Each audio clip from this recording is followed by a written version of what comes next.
Chaque fois que son mari évoquait le divorce, il n'avait qu'une seule exigence, que toute leur fortune revienne à leur fille. Il ne voulait qu'elle, persuadée que l'enfant, elle, ne l'abandonnerait jamais. Jusqu'au jour où elle a vu la terrible vérité de ses propres yeux, dans un restaurant. Son mari, sa fille et Linue. Sa propre fille mangeait les gâteaux offerts par Linue, et disait en souriant qu'elle aimerait tant que Tatiline soit sa vraie mère. Son mari, un sourire aux lèvres, lui servait à manger. Mais son regard tendre était posé sur Linue, assise juste en face. À cet instant précis, un épuisement infini l'a submergée. Sans les interrompre, elle a simplement tourné les talons et s'en est allée. De retour à la villa, elle a préparé l'accord de divorce. 7 années de mariage anéanties par la trahison. L'heure était venue de se réveiller de ce cauchemar. Elle a glissé l'accord dans une enveloppe, demandant à Liu de la remettre à Feng Mo. Ron Sao, sa valise à la main, a pris une voiture direction l'aéroport. Ce n'est qu'après 21 heures que Feng Mo et sa fille sont rentrés. Peng Kexin s'agrippait aux vêtements de son père. Elle est sortie de la voiture au ralenti, comme si elle redoutait la présence de sa mère. Cette nuit-là, elle n'avait aucune envie de rentrer. Papa, demain on va en mer. Si maman insiste pour venir, on fait quoi? Ça n'arrivera pas. La voix de Feng Mo était pleine d'assurance. Il savait qu'après toutes ces années, s'il se montrait ferme, Ron Sao n'oserait jamais le contredire. En entendant cela, Peng Kexin s'est enfin sentie soulagée, oubliant sa mauvaise humeur. Elle est entrée dans la maison, en sautillant. Madame Liu s'est souvenue des instructions de Ron Sao. Elle a tendu l'enveloppe à Feng Mo. Monsieur, madame m'a donné ceci pour vous. Elle a dit qu'elle devait retourner au pays pour une affaire. Feng Mo, l'enveloppe en main, s'est figée un instant. Elle est partie. Il ne comprenait pas la raison de son départ soudain. Mais à vrai dire, ça lui était égal. Savoir qu'elle n'était plus là ne l'inquiétait absolument pas. Peng Kexin, par contre, fut un peu surprise. Elle se disait que si sa mère ne les accompagnait pas demain, la voir à la maison le soir serait une bonne chose. D'ailleurs, le cadeau pour Tati Linue n'était pas encore fini. Elle voulait que sa mère l'aide à le terminer. Feng Mo n'a rien dit de plus, il a pris sa fille et est monté. De retour dans sa chambre, il était sur le point d'ouvrir la lettre de Ron Sao. C'est alors qu'il a reçu un appel de Linue. Feng Mo a répondu, a jeté l'enveloppe sur le côté et a quitté la pièce. Le lendemain, quand Madame Liu est montée faire le ménage, elle a vu l'enveloppe familière par terre. Pensant que Feng Mo l'avait déjà lue, elle l'a simplement rangée dans un tiroir. Au même moment, Ron Sao descendait de l'avion. En arrivant chez elle, elle est montée directement préparer ses affaires. Elle n'a emporté que quelques vêtements et des livres professionnels. Après leur mariage, Feng Mo lui donnait de l'argent de poche chaque mois. Mais son cœur et son esprit étaient tournés vers son mari et sa fille, alors elle dépensait presque tout pour eux. La majorité de l'argent que Feng Mo lui donnait était dépensé pour eux deux. Mais depuis 1 an et demi, sa fille vivant à l'étranger avec lui, les occasions se faisaient plus rares. C'était son argent. Après tout, Ron Sao n'a pas hésité et a tout transféré sur son propre compte. Puis, sa valise à la main, elle est partie sans jamais se retourner. Elle avait acheté un appartement près de son entreprise il y a quelque temps. Quelqu'un venait le nettoyer régulièrement. Avec un peu de rangement, elle pouvait s'y installer immédiatement. Passé 22 heures, Ron Sao a pris une douche et s'est couché. Soudain, une alarme stridente a retenti. Ron Sao s'est réveillé en sursaut. Son esprit est resté vide un court instant. Puis la réalité l'a frappé. Il était 1 heure du matin dans son pays, mais là où se trouvaient Feng Mo et sa fille, il était déjà plus de 7 heures du matin. C'était l'heure de leur petit déjeuner, l'heure à laquelle elle appelait toujours sa fille. Au début, quand sa fille est partie, elle avait du mal à s'adapter. Elle s'appelait sans cesse, mais avec le temps, l'attitude de sa fille était devenue distante, presque impatiente. Cette alarme n'avait plus lieu d'être. C'était juste elle qui s'accrochait au passé. En y pensant, Ron Sao a eu un sourire amer. Elle a hésité un instant, puis a supprimé le réveil, éteint son téléphone et s'est rendormie. De son côté, Feng Mo a remarqué que Ron Sao n'avait pas appelé ce jour-là, mais n'y a accordé aucune importance. Après le petit déjeuner, il est monté se changer. Peng Kexin avait toujours trouvé sa mère agaçante. Parler avec elle au téléphone lui plaisait de moins en moins. Voyant que Ron Sao n'avait pas appelé, elle s'est dit qu'elle devait être occupée. Ses yeux se sont mis à briller de malice. Elle a pris son sac à dos et a couru vers la porte. Liu l'a suivie précipitamment. Mademoiselle, il est encore tôt. Vous pouvez partir un peu plus tard. Peng Kexin n'a rien écouté. Elle a couru, heureuse, jusqu'à la voiture. Si maman appelait, elle devrait lui parler, et elle n'en avait aucune envie. Ron Sao, elle, s'est réveillée ce matin-là. Elle s'est rendue au groupe Feng. À l'époque, elle était entrée dans cette entreprise pour Feng Mo. Maintenant qu'ils allaient divorcer, elle n'avait plus aucune raison de rester. Ji était l'un des secrétaires personnels de Feng Mo. Il fut extrêmement surpris en voyant la lettre de démission de Ron Sao. Il faisait partie des rares personnes de l'entreprise qui connaissaient leur relation. Quand Ron Sao était arrivé, il avait craint qu'elle ne sème le chaos dans le département. Mais à sa grande surprise, Ron Sao s'était révélée être une employée très compétente. Ron Sao a prouvé son immense talent. En quelques années, elle est devenue chef du secrétariat, son cœur n'ayant jamais cessé de battre pour Feng Mo. Honnêtement, Jiang Ze n'aurait jamais imaginé que Ron Sao démissionnerait. Quelque chose a dû se passer entre eux. Peut-être que Feng Mo lui-même a exigé son départ. C'était dommage, mais Jiangze resta professionnel. J'ai bien reçu ta lettre de démission. Je vais m'occuper de trouver quelqu'un pour te remplacer. Ron Sao hocha la tête et retourna à son bureau sans un mot. Après s'être occupé de quelques dossiers, Jiangze fit son rapport en ligne à Fang Mo. Alors qu'il finissait, il voulut aborder la démission de Ron Sao, mais il se souvint soudain des ordres de Feng Mo. Tout ce qui concernait Ron Sao devait être traité selon le règlement. Inutile de le déranger avec ça. Voyant que Jiangze restait silencieux, Feng Mo fronça les sourcils. Autre chose, Jiangze sursauta et répondit vite que non. Il était donc convaincu que Feng Mo avait forcé Ron Sao à partir.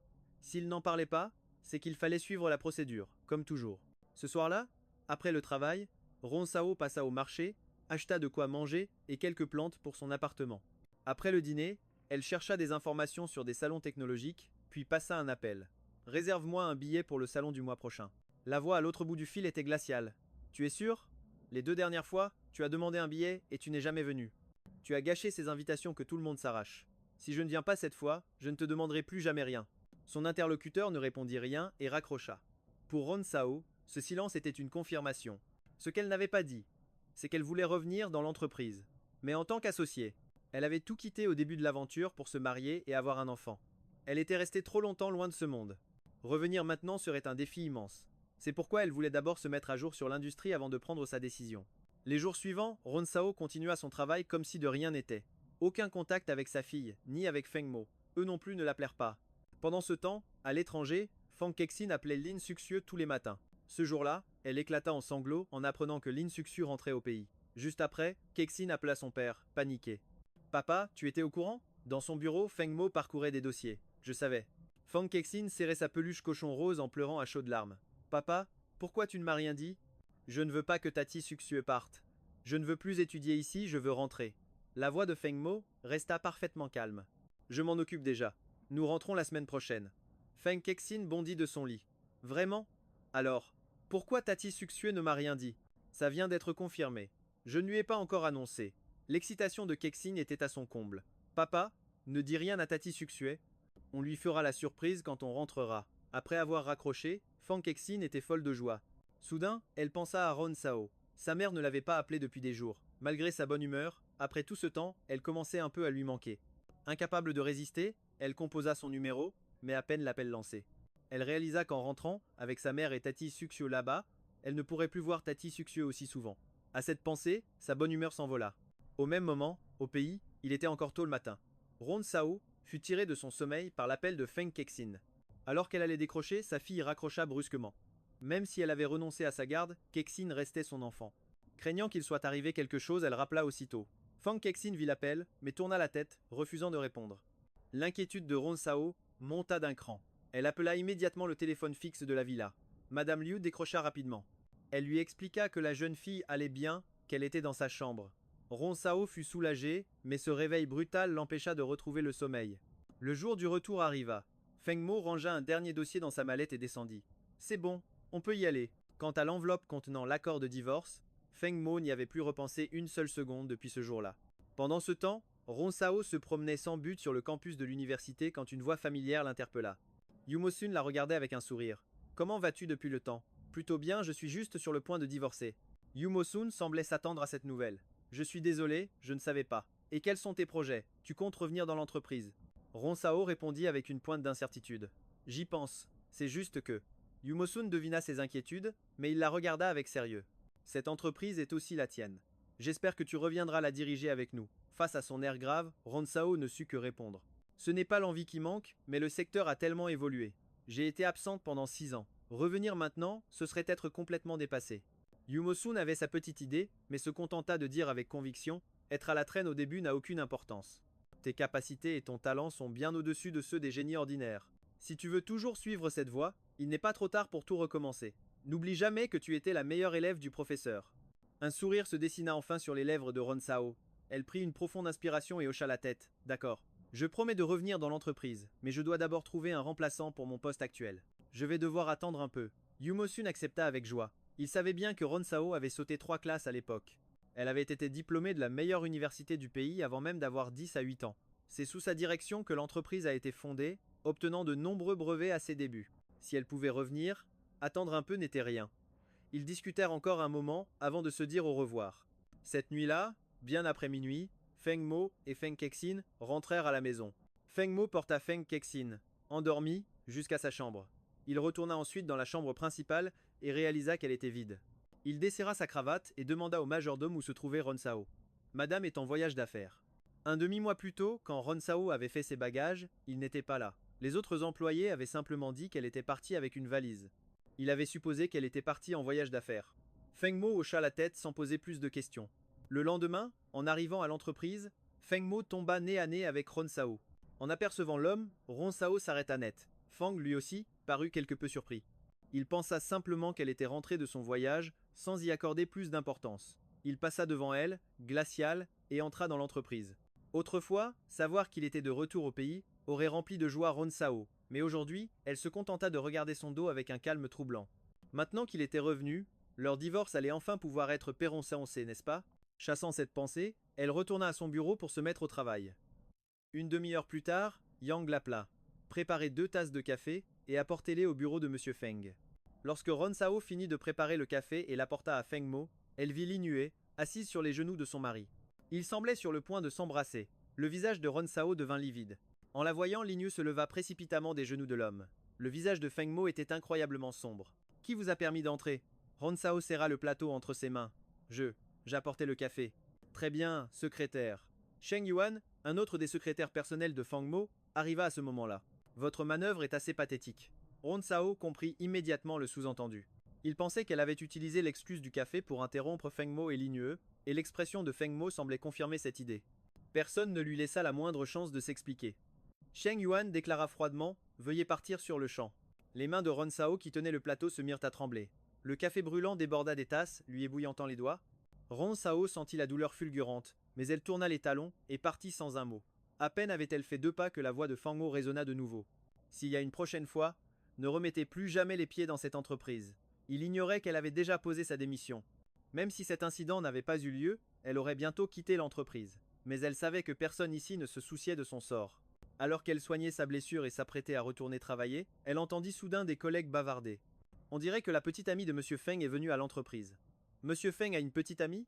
Qui est-ce? Elle est magnifique. Je ne sais pas qui c'est, mais il paraît qu'elle vient aussi d'une famille riche. Elle est sublime et a une allure incroyable.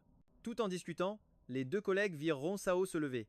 Se rappelant qu'elle devait descendre avec elle pour une réunion, elles se turent. Ronsao ne laissa transparaître aucune émotion. Elle quitta le bureau et se dirigea avec les 2 femmes vers la salle de réunion. C'est alors qu'elle aperçut Linue en compagnie de 4 cadres supérieurs. En s'approchant, elle entendit Linue rire et dire « Merci à vous, messieurs les directeurs, de m'avoir fait visiter l'entreprise. » Elle parlait avec courtoisie, mais se comportait déjà comme la maîtresse des lieux. Les directeurs souriaient à ses côtés, ne trouvant rien d'inapproprié à son attitude. En voyant Ronsao et les autres approcher, ils froncèrent immédiatement les sourcils. « Vous ne regardez pas où vous allez? Et si vous bousculiez mademoiselle Lin? Quel manque de savoir-vivre !» Les 2 collègues de Ronsao jetèrent un regard effrayé à Linue. Elles reculèrent vivement pour se coller contre le mur. Linue vit aussi Ronsao, mais elle détourna froidement le regard. Elle s'éloigna, entourée par les directeurs. Les 2 collègues de Ronsao soupirèrent de soulagement et se remirent à bavarder avec excitation. Ce doit être la petite amie de Monsieur Feng, n'est-ce pas? Elle est si belle. Elle porte des vêtements de marque de la tête aux pieds. Pas étonnant si elle vient d'une famille riche. Après avoir échangé quelques mots, elles demandèrent à voix basse à Ronsao. Qu'en penses-tu? Ronsao baissa les yeux et dit calmement. Oui, c'est bien une héritière de grande famille. En réalité, Linue était la fille illégitime de son propre père, née quand elle avait 8 ans. Son père, pour que Linue et sa mère ne souffrent pas, avait insisté pour divorcer de la mère de Ronsao et épouser la mère de Linue. Après le divorce, elle avait vécu avec sa mère, sa grand-mère et son oncle. On disait que pour compenser les difficultés de l'enfance de Linue, son père avait dépensé une fortune pour son éducation. Oui, celle qui n'était qu'une enfant illégitime, Linue, était maintenant devenue l'héritière légitime d'une famille riche. Elle qui pensait qu'après son enfance, elle n'aurait plus jamais rien à faire avec eux. Contact avec Linue, mais le destin lui semblait avoir déjà choisi Linue. Feng Mo tomba sous son charme au premier regard. Mais bientôt, leur divorce serait prononcé, et peu importait qui Feng Mo aimerait à l'avenir, cela ne la concernerait plus. Elle s'est plongée dans le travail jusqu'à 21h. Alors qu'elle allait enfin finir, son téléphone vibra. C'était sa meilleure amie, Shuilan, qui avait visiblement trop bu. Elle la suppliait de venir la chercher au restaurant. Sans hésiter, Ronsao boucla ses dossiers, attrapa ses clés et quitta le bureau. 20 minutes plus tard, elle arrivait sur les lieux. À peine sortie de sa voiture, elle se dirigea vers l'entrée. C'est alors qu'une petite fille surgit du parking d'en face. En reconnaissant ce profil si familier, Ronsao se figea sur place. Xin, comment était-ce possible? Était-elle rentrée au pays avec Fang Mo?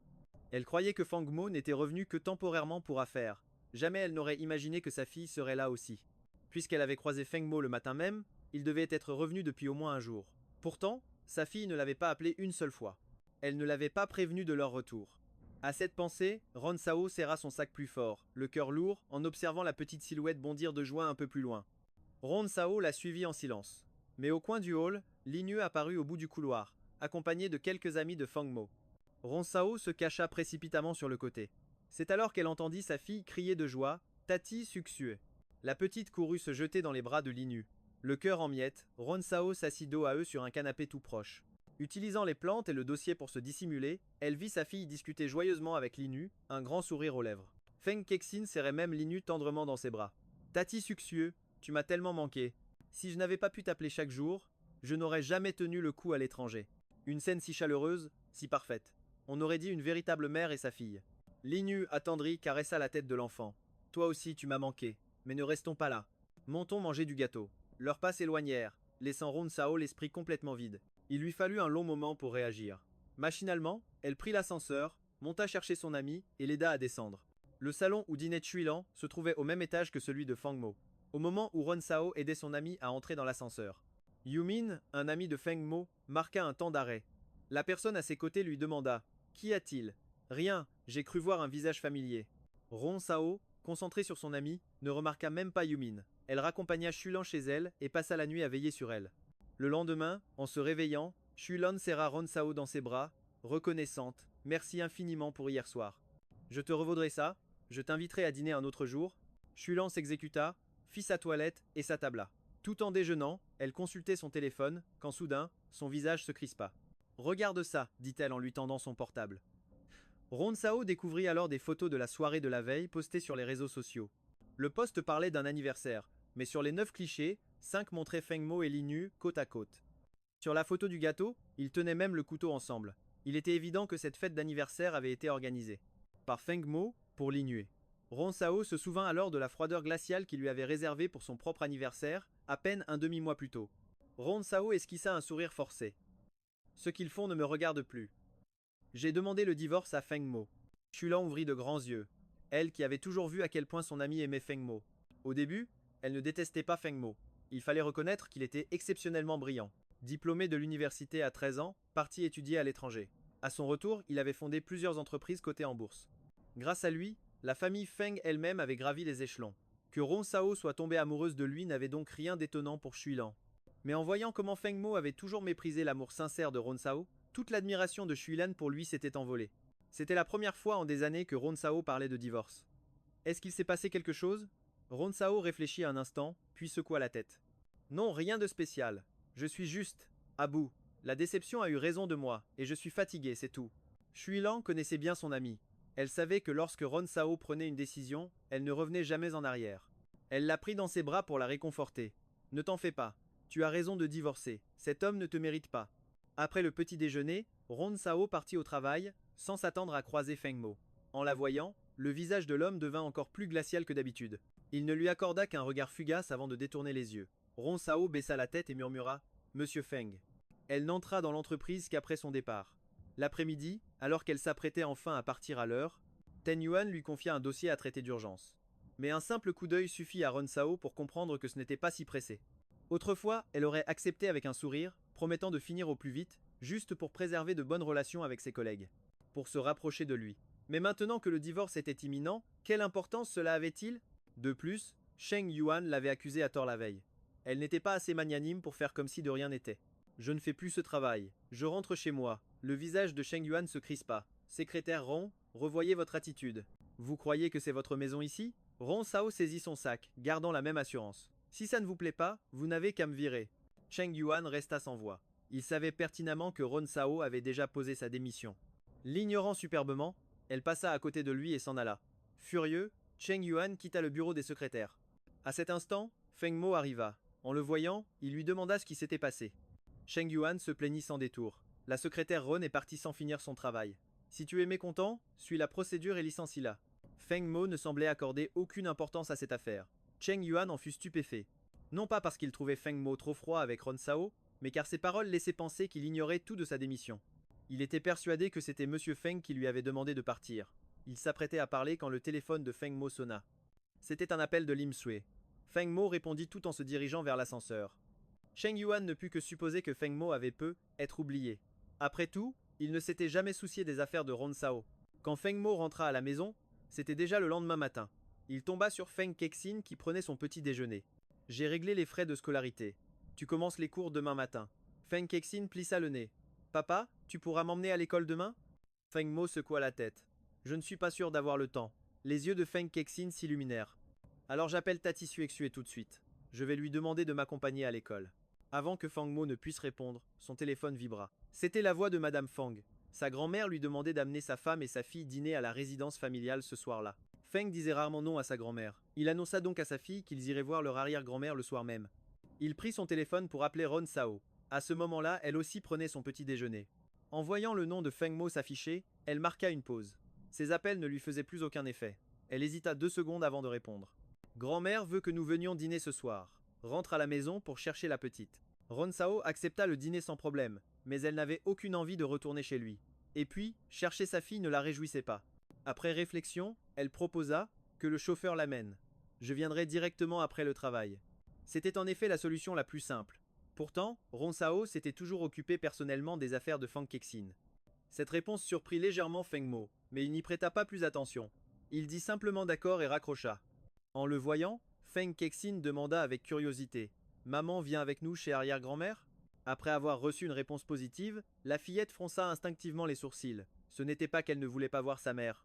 À son réveil, le 2e jour après son retour au pays, elle avait appris que sa mère était en voyage d'affaires.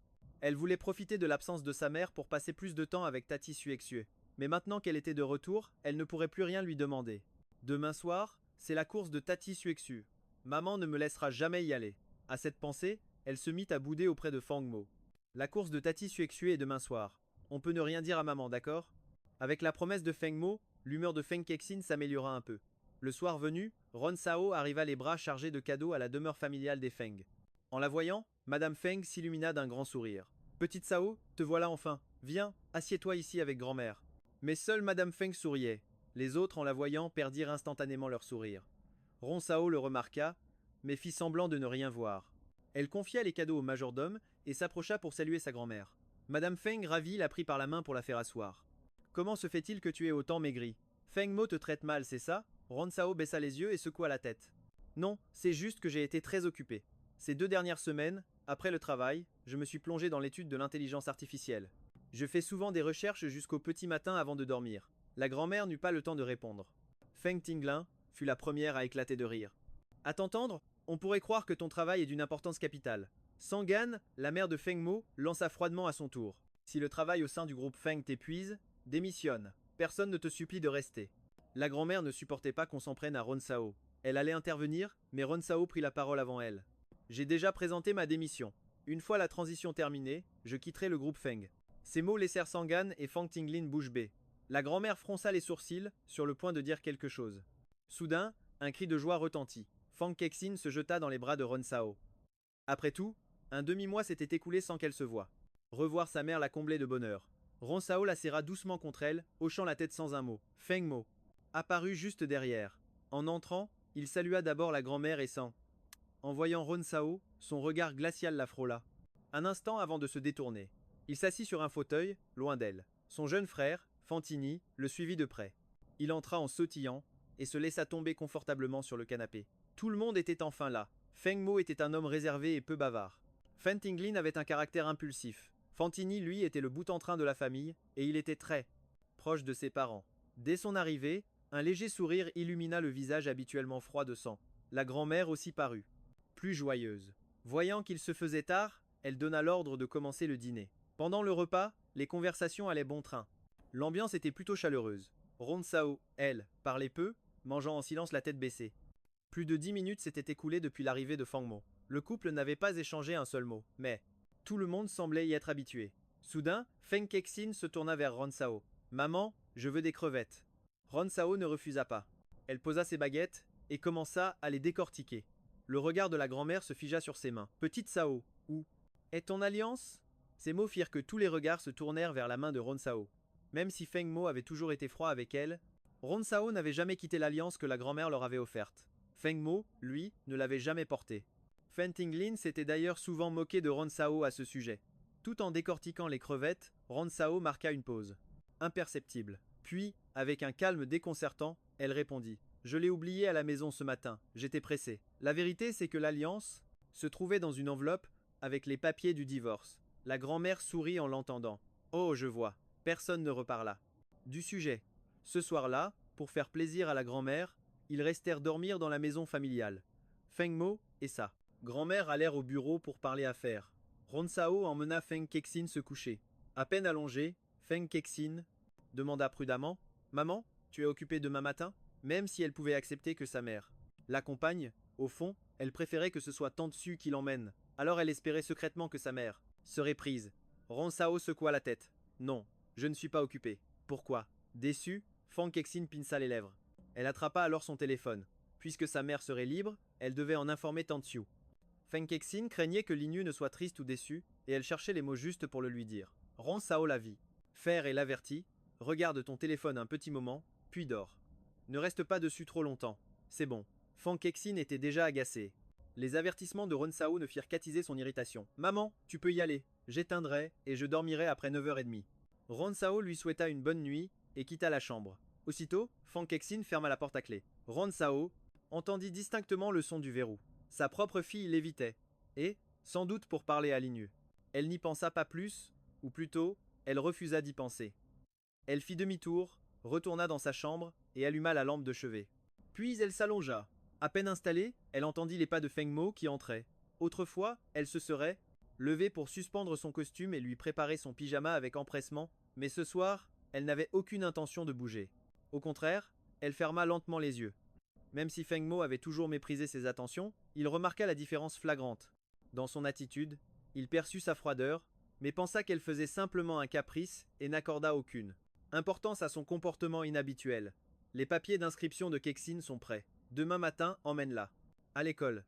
Ronsao répondit calmement. Entendu. Feng Mo ne dit rien de plus. Il se tourna pour chercher des vêtements dans le dressing. Et prendre une douche. Ronsao le regarda s'éloigner. Elle voulait lui demander quand il pourrait finaliser le divorce, mais Feng Mo était si occupé. Connaissant son caractère, il la contacterait dès que tout serait prêt, sans qu'elle ait besoin d'insister. Après tout, c'était lui qui désirait ce divorce plus que quiconque. C'était bien pour. À ce moment précis, le téléphone de Feng Mo sonna. Il répondit avec une douceur inhabituelle. Ronsao sut que c'était Linyu. L'instant d'après, Feng Mo lâcha la porte du placard. J'arrive tout de suite. Sans même un regard en arrière, il quitta précipitamment la pièce. Peu après, elle entendit le bruit d'une voiture qui démarrait. Ronsao ferma les yeux, éteignit la lumière et s'endormit paisiblement. Le lendemain matin, peu après 6 heures, Ronsao se réveilla. Elle était seule dans la chambre, mais cela ne lui importait plus. Elle regarda l'heure, le visage impassible. Sachant que Feng Kexin n'était pas encore levé, elle alla frapper à sa porte. Il fallut un long moment, avant que Feng Kexin n'ouvre. Maman, pourquoi tu frappes si fort? Tu me donnes mal à la tête. Ronsao ne se fâcha pas et répondit calmement. L'école est loin d'ici. Si tu ne te lèves pas bientôt, nous n'arriverons jamais à l'heure. Puisque ce n'était pas Linyu qui l'emmenait, Feng Kexin n'avait plus aucune envie d'aller à l'école, mais elle savait qu'elle ne pouvait pas faire de caprice. Un simple compris grognon fut sa seule réponse. Puis, se tournant vers Ronsao, elle lança « Maman, prépare mon dentifrice ». Ronsao hocha la tête et se dirigea vers la salle de bain. Feng Kexin profita de ce court instant pour attraper son téléphone. Elle envoya un bonjour à Linyu avant de filer à son tour dans la salle de bain. Elle saisit sa brosse à dents pour commencer. Alors qu'elle avait presque fini, Ronsao lui tendit une serviette chaude et essorée. C'était pour qu'elle puisse se laver le visage. Ensuite, sa mère ouvrit le placard. « Qu'est-ce que tu vas mettre aujourd'hui ?» Feng Kexin la poussa gentiment. Dehors de la chambre. « Maman, je suis assez grande pour m'habiller seule. Sors, s'il te plaît. » Une fois Ronsao parti, Feng Kexin sortit ses propres vêtements. Ceux qu'elle avait ramenés de la maison la veille. Elle enfila une tenue de camouflage incroyablement stylée, un look vraiment audacieux. C'est Tati Suexue qui l'avait choisi pour elle hier. Elle l'a porté aujourd'hui pour lui remonter le moral. En pensant à sa tante, elle jeta un œil à son téléphone. Son visage se crispa aussitôt. Tati Suexue ne lui avait toujours pas répondu. Serait-elle fâchée contre elle? Rongée par le doute, elle envoya un nouveau message à Linue pour s'excuser. Mais le silence de Linue était assourdissant. Ron Sao, ayant fini ses préparatifs, vint la chercher. Kexing, tu es prête? Il est l'heure de descendre pour le petit déjeuner. Mais Fang Kexing, le cœur serré d'inquiétude, restait figé, attendant une réponse qui ne venait pas. Ron Sao la pressait, ce qui l'agaçait au plus haut point. C'est bon, maman, tu peux arrêter de parler, c'est vraiment pénible, tu sais. Sur ces mots, elle attrapa son sac à dos et descendit, furieuse. Ron Sao la suivit en silence, mais un détail attira son attention. Les vêtements que portait Fang Kexing lui étaient inconnus. Un déclic se fit aussitôt dans son esprit. Cependant, elle ne posa aucune question et la suivit l'air de rien. Alors qu'elle prenait leur petit déjeuner, Fang Kexing réalisa qu'elle avait oublié quelque chose et remonta le chercher dans sa chambre. Ron Sao l'attendait en bas. C'est à ce moment précis que l'écran du téléphone de Feng Kexing s'alluma. Le message venait d'un contact nommé Tante Suexu Chérie. Bien que Feng Kexing soit encore jeune, Ron avait toujours respecté sa vie privée depuis qu'elle avait un téléphone. Jamais elle n'avait fouillé dans ses affaires, mais en voyant que le message venait de Ligneux, elle marqua une pause et s'empara de l'appareil. Elle comprit alors la raison de la colère de sa fille. Sans hésiter, elle parcourut leur conversation. Elle découvrit que Fang Kexing envoyait des messages à Ligneux chaque matin, qu'elle discutait quotidiennement et pendant de longues heures. En entendant le bruit de l'ascenseur, Ron Sao fit comme si de rien n'était et reposa le téléphone à sa place. Fang Kexing récupéra son portable, vit le message de Ligneux, et un grand sourire illumina son visage avant qu'elle ne monte en voiture. Dans la voiture, Fang Kexing, assise à l'arrière, discutait avec Ligneux. De temps en temps, elle jetait un œil pour voir si Ron Sao l'observait. Voyant sa mère concentrée sur la route, elle se sentit soulagée. Mais l'école était loin, et après une demi-heure de trajet, la conversation s'éteignit. L'humeur de Feng Kexing s'était nettement améliorée. Maman, tu es libre cet après-midi demanda-t-elle. Ron Sao ne se retourna même pas. J'ai été débordé. Je n'ai pas le temps. Pourquoi? Feng Kexing afficha un large sourire. Pour rien. Si sa mère n'était pas disponible, cela signifiait qu'elle pourrait aller directement chez sa tante Suexu après les cours. Après avoir déposé sa fille, Ron Sao retourna au groupe Feng. Peu après son arrivée, Zhang Se s'approcha de son bureau, accompagné. Voici Su Suena. C'est elle qui te remplacera à l'avenir. Su Suena était sublime, vêtue de vêtements de créateur. Elle observa Ron Sao un instant. Elle reconnut en Ron Sao une beauté pure et une élégance naturelle. Une lueur d'analyse brilla dans son regard, mais elle la dissimula aussitôt. Au lieu de ça, elle lui tendit la main avec un enthousiasme chaleureux. Bonjour, Ron Sao.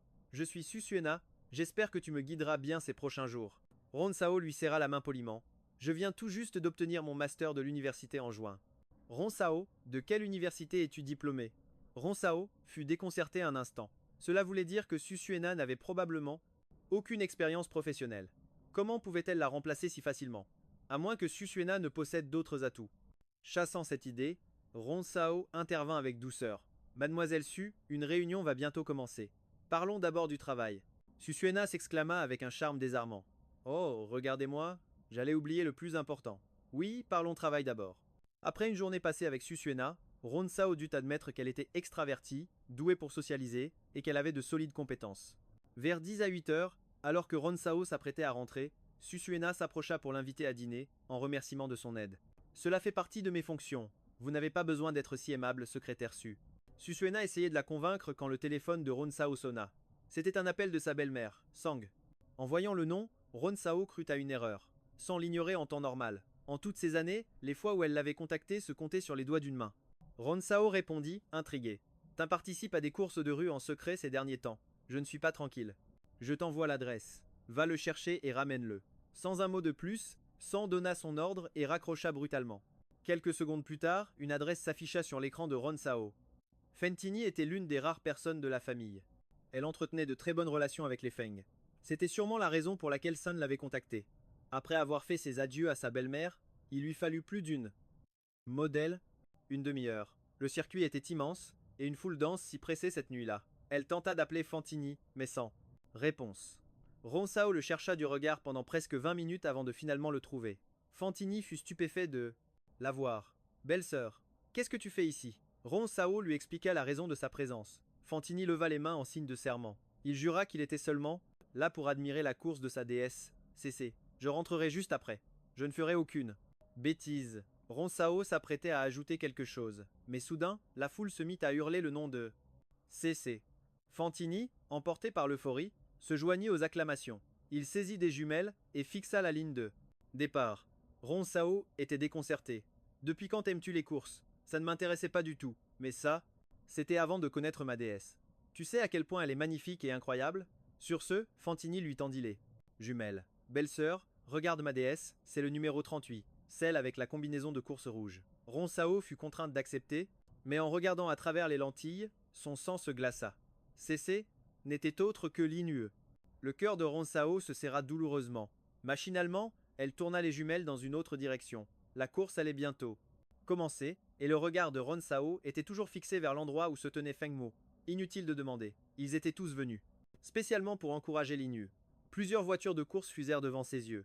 En un instant, elles n'étaient plus que des points lointains, soulevant une vague de cris assourdissants. Fantini reprit les jumelles et observa un moment. Puis, il les tendit de nouveau à Ron Sao. Belle-sœur, regarde vite. Ma déesse pilote avec une audace et une précision. C'est juste démentiel. Ron Sao prit les jumelles et trouva Linue. Elle enchaînait les prises de risque avec une précision chirurgicale pour saisir la moindre opportunité. Au virage suivant, elle effectua un dépassement à la limite. La course fut bientôt terminée. Linue avait remporté la première place. Fantini réclama les jumelles à Ron Sao. Alors belle-sœur, toi aussi tu es tombée sous le charme de ma déesse, n'est-ce pas? Je te l'avais dit. Que tu sois un homme ou une femme, personne ne peut résister à son aura. Ron Sao baissa les yeux, affichant un sourire en coin, et ne dit rien. Fantini était sur un nuage. Lui et ses amis débattaient pour aller demander un autographe, mais ils apprirent que Linue était déjà parti, avec son entourage. À cet instant, Shan appela pour les presser. Ron Sao se prépara donc à ramener Fantini.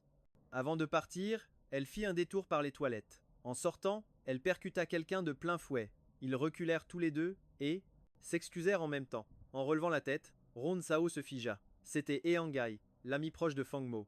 Eangai, bien sûr, l'a reconnu également. Ron Sao se souvint aussitôt. Elle avait rencontré Feng Mo à l'âge de 10 ans, mais lui et Changai avaient grandi ensemble, comme des frères. Cependant, que ce soit durant son enfance ou après son mariage, elle était toujours restée en dehors de leur cercle. C'est pourquoi elle et Échangeuse connaissaient à peine. Mais, peu après avoir rencontré, Linue, Feng Mo la leur avait présentée. Très vite, Linue et Échangeuse étaient devenus extrêmement proches. C'est peu, être pour cette raison que ces 2 dernières années, Échangeuse les autres s'étaient montrés de plus en plus froids avec elle. En pensant à cela, elle l'ignora et tenta de partir. Mais Échangeuse prit la parole. Mademoiselle Ron s'intéresse aussi aux courses, à ce que je vois. Ron Sao comprit immédiatement son sous-entendu. Il la soupçonnait de suivre Feng Mo. Elle se retourna et répondit glacialement. Que voulez-vous dire? Échangeuse garda son air impassible. Je trouve simplement qu'une personne comme mademoiselle Ron ne semble pas être du genre à apprécier les courses. C'est ce qui pique ma curiosité. Ron Sao le fusilla du regard. Monsieur Eangai, nous ne sommes pas proches. Si vous pensez si bien me connaître, pourquoi ne pas me dire quel genre de personne je suis? Échangen répondit pas, se contentant de la fixer. Autrefois, Ron Sao avait toujours été douce et réservée devant eux, mais il était convaincu que ce n'était qu'une façade. Il la pensait calculatrice et rusée. Sinon, des années plus tôt, elle n'aurait jamais manigancé. Toutes ces choses pour avoir Feng Mo. Et jusqu'à ce jour, elle n'avait jamais admis sa culpabilité. Ron Sao se fichait de ce qu'il pouvait bien penser. Elle détourna le regard et s'en alla. Quand Feng Mo finit de célébrer avec Linue et rentra, il était presque minuit. Il porta Feng Kexin jusqu'à sa chambre. En retournant dans la sienne et en allumant la lumière, il ne vit pas Ron Sao. Il se tourna vers le majordome et demanda pourquoi elle n'était pas rentrée. Madame n'est pas revenue ces derniers jours. Feng Mo fut surpris. Il était rare que Ron Sao s'absente aussi longtemps. Un problème grave était-il survenu dans la famille? Ron, le lendemain, Feng Kexin se réveilla avec un sourire éclatant. Dernièrement, elle passait beaucoup de temps avec Linue, ce qui la rendait d'excellente humeur. Elle pensa à Ron Sao, serra sa peluche contre elle et courut à la chambre principale. Mais en ouvrant la porte, elle ne vit pas la mère qu'elle espérait trouver. Son visage s'assombrit aussitôt. Déçue, elle attrapa son téléphone et lança un appel. Ron Sao revenait tout juste de son jogging. Voyant l'appel, elle décrocha immédiatement. Avant qu'elle ne puisse dire un mot, la voix de Feng Kexin retentit. « Maman, où es-tu » Ron Sao ne répondit pas. Elle demanda simplement ce qui se passait. Sauf que personne ne savait où vivait Zilan désormais. Elle savourait sa vie en solitaire, bien décidée à ne plus être dérangée. Pendant ce temps, Feng Kexin, allongé dans son lit, commença un petit caprice. « Maman, tu me manques. Je veux que tu m'emmènes à l'école aujourd'hui. Ma chérie maman est un peu loin. Je n'arriverai jamais à temps pour te déposer. Une prochaine fois. » En entendant ces mots, Feng Kexin sentit une pointe de déception. « Alors maman, promets-moi que demain matin, tu m'emmèneras à l'école. » Ron Sao hésita quelques secondes avant de répondre. Et si c'était plutôt papa qui t'emmenait? Elle n'avait aucune envie de retourner là-bas. Le téléphone était sur haut-parleur. Feng Mo entendait donc toute la conversation. Il ne put cacher sa surprise. Après tout, connaissant l'amour inconditionnel de Ron Sao pour sa fille, Il pensait qu'elle aurait accepté ce petit souhait sans la moindre hésitation. N'obtenant pas ce qu'elle voulait, Feng Kexin se sentit lésé. Je ne veux pas que ce soit toi. Ça fait si longtemps que tu ne m'as pas emmené à l'école. Face à l'insistance de sa fille, Ron Sao finit par céder. Non par pitié pour Feng Kexin, mais parce qu'en la mettant au monde, elle se devait d'être responsable. Ce n'est qu'à ce moment-là que Feng Kexin retrouva le sourire. Feng Mo attacha sa montre et, voyant que sa fille voulait continuer à parler, il lui rappela qu'elle allait être en retard. Feng Kexin poussa un petit cri et s'empressa de dire qu'elle ne parlerait plus. Sans même attendre la réponse de Ron Sao, elle raccrocha précipitamment. Ron Sao, de son côté, n'y prêta pas plus d'attention. Après avoir déjeuné, elle partit travailler au groupe Feng. L'après-midi, en quittant l'entreprise, son téléphone sonna. C'était un appel de Feng Kexin. Maman, je veux manger du porc croustillant et de la soupe de châtaigne d'eau au porc maigre. Tu peux me cuisiner ça en rentrant du travail? Ron Sao marqua un temps d'arrêt.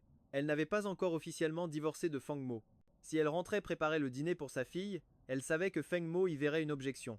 Mais pour l'instant, elle se sentait juste fatiguée. Feng Kexin était sa responsabilité, bien sûr, mais elle n'était plus prête à sacrifier son temps pour elle sans condition. C'est pourquoi elle refusa sa demande. Maman a des choses à faire aujourd'hui. Une autre fois. Autrefois, Ron Sao aurait tout laissé tomber pour Feng Mo et Feng Kexin. Mais aujourd'hui, c'était le deuxième refus que sa fille entendait d'affilée. Feng Kexin se sentit immédiatement blessé. Maman, pourquoi es-tu si occupée ces derniers temps? Ça m'est égal. Je veux manger du porc croustillant, et je veux de la soupe de châtaigne. Ron Sao sentit un mal de tête poindre, et s'apprêtait à répondre, mais Feng Kexin poussa un cri de colère, et raccrocha brutalement. Ron Sao resta silencieuse dans sa voiture un instant, calmant ses émotions avant de rentrer. De son côté, Feng Kexin s'attendait à voir sa mère revenir aussitôt pour la consoler, mais plus d'une heure passa, et Ron Sao n'était toujours pas là. Si madame est occupée, mademoiselle, mangez quelque chose pour patienter. Quand madame rentrera, elle pourra vous cuisiner ce plat. Je ne veux pas. Voyant que sa mère ne rentrait pas et n'avait même pas appelé, cette fois, elle se sentit profondément blessée. Lorsque le majordome insista, elle fondit en larmes. Je veux seulement manger ce que maman prépare. Le majordome, pensant que Ron Sao avait une urgence, n'eut d'autre choix que d'appeler Feng Mo. Feng Kexin prit le téléphone, prête à se plaindre. Mange d'abord. Ce week-end, je t'emmènerai t'amuser. Tu choisiras l'endroit. Les sanglots cessèrent aussitôt. L'humeur de Feng Kexin s'améliora instantanément. Elle raccrocha et descendit sagement pour manger.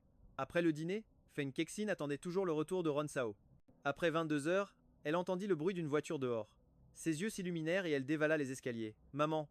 Mais avant même de finir sa phrase, elle vit Feng Mo franchir la porte. Sa voix joyeuse s'éteignit d'un coup. Feng Mo tendit son manteau au majordome. La déception sur le visage de sa fille ne lui échappa pas. Qu'est-ce qui ne va pas? Je pensais que c'était maman qui rentrait. Feng Mo, qui ne se mêlait jamais des affaires de Ron Sao, dit simplement qu'elle devait être occupée. Elle ne t'a pas promis de t'emmener à l'école demain matin? Va vite dormir et tu la verras demain. En entendant cela, Feng Kexin retrouva un peu le moral. Faisant la moue, elle remonta dans sa chambre. Feng Mo monta à son tour et alla travailler dans son bureau. Quand il eut terminé, il était presque minuit. Il pensait que Ron Sao serait rentré pendant ce temps, mais en entrant dans leur chambre, il découvrit qu'elle était vide. Il semblait que quelque chose de grave s'était produit dans la famille Ron. Sur cette pensée, Feng Mo entra tranquillement dans la salle de bain. Comme elle devait emmener Feng Kexin à l'école, Ron Sao se leva tôt le lendemain. En entrant dans la villa, elle tomba sur Feng Mo, qui descendait les escaliers. Ron Sao lui fit un léger signe de tête en guise de salut. Feng Mo s'arrêta un instant, mais avant qu'il ait pu dire un mot, Feng Kexin dévala les escaliers et se jeta dans les bras de Ron Sao. Ron Sao la serra contre elle en lui caressant les cheveux. Il se fait tard, va vite déjeuner. Toute heureuse, Feng Kexin se blottit contre elle, puis la prit par la main. Alors, maman, mange avec moi. Pendant que la mère et la fille discutaient, Feng Mo s'était déjà assis à table. Sans lui accorder un regard, Ron Sao accompagna sa fille et ignora complètement la présence de son mari. Vers lui. La dernière fois, dans la maison familiale, c'était pareil. En y repensant, Feng Mo était sur le point de parler. Soudain, son téléphone sonna. Ron Sao jeta un coup d'œil et vit le mot chéri s'afficher sur l'écran. Feng Mo leva les yeux et remarqua son regard. Pourtant, il répondit à l'appel devant elle sans la moindre hésitation. Sa voix était devenue incroyablement douce. Qu'y a-t-il? Feng Kexin aussi avait remarqué le changement chez son père. Dans ses souvenirs, Feng Mo ne montrait cette tendresse qu'en parlant avec Linu. Un instant, elle oublia la présence de Ron Sao. Papa s'étant dessus excieux? Feng Mo hocha légèrement la tête. Feng Kexin voulait dire qu'elle aussi voulait lui parler, mais elle se souvint que Ron Sao était là. Sachant que sa mère n'aimait pas Linue, elle ravala ses mots, mais sa bonne humeur s'était envolée. Elle fronça les sourcils en pensant si seulement maman pouvait bien s'entendre avec tant de Suexieux. De l'autre côté du fil, Linu dit quelque chose. Le visage de Feng Mo se crispa d'inquiétude. Sans même finir son petit déjeuner, il partit précipitamment. En le voyant, Feng Kexin devint anxieuse à son tour. Elle n'avait plus faim du tout. Elle attrapa la main de Ronsao et se leva. Maman, j'ai fini. Allons-y. Dépêchons-nous. Ronsao savait bien que sa fille voulait savoir ce qui arrivait à Linu, mais elle ne dit rien dans la voiture. Feng Kexin n'attendit pas une seconde. Assise à l'arrière, elle envoya immédiatement un message à Linu. Linu répondit que ce n'était qu'une fièvre et un rhume, rien de grave. Mais Feng Kexin restait inquiète. Elle lui envoya un message pour lui dire qu'elle passerait la voir. Après les cours. En envoyant le message, elle ressentit une pointe de culpabilité. Cela faisait si longtemps qu'elle n'avait pas mangé un repas préparé par Ronsao. Elle avait prévu de dîner avec sa mère ce soir-là. Heureusement, elle ne lui en avait pas encore parlé. Arrivée à l'école, Feng Kexin serra tendrement Ronsao dans ses bras. Maman, j'y vais. Ronsao se contenta d'un léger signe de tête. Feng Kexin ne remarqua pas la froideur de sa mère. Elle entra dans l'école en sautillant joyeusement. Peu après son retour à l'entreprise, Zhang se vint la trouver. Il lui annonça que la transition de son poste était presque terminée. Dès demain, elle n'aurait plus besoin de venir. Ronsao acquiesça, montrant qu'elle avait compris. Elle pouvait enfin quitter le groupe Feng. Zhang Se ne s'attendait pas à ce qu'elle accepte si facilement. Il s'apprêtait à ajouter quelque chose, mais Ronsao avait déjà tendu la main. Merci pour ton soutien durant toutes ces années. Zhang Se, encore abasourdi, lui serra la main. Machinalement. Cheng Yuan s'approcha et lui tapota l'épaule. Pourquoi es-tu si sonné? En apprenant que Ronsao était parti, Cheng Yuan fut également surpris. Mais il éclata rapidement de rire.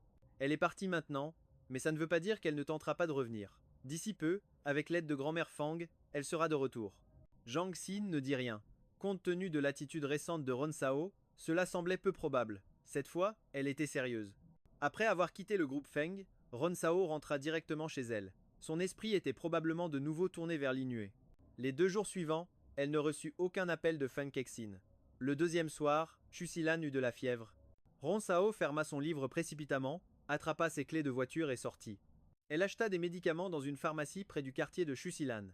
Au moment de ranger son parapluie et de monter en voiture, la portière passager s'ouvrit brusquement. Une silhouette élancée s'y engouffra. Le cœur de Ronsao manqua un battement. En tournant la tête, elle vit le canon noir d'une arme pointée sur elle. Ronsao leva les mains et ne bougea plus. L'homme lui arracha son sac et son téléphone. Je ne te ferai rien. Conduis-moi où je dois aller, et tu pourras partir. Ronsao savait qu'elle n'avait pas le choix. Elle démarra la voiture et demanda sa destination. Au quai de Rongdong, je t'indiquerai la route exacte. Ce n'est pas la peine, je connais le chemin. Sur ces mots, Ronsao se mit en route.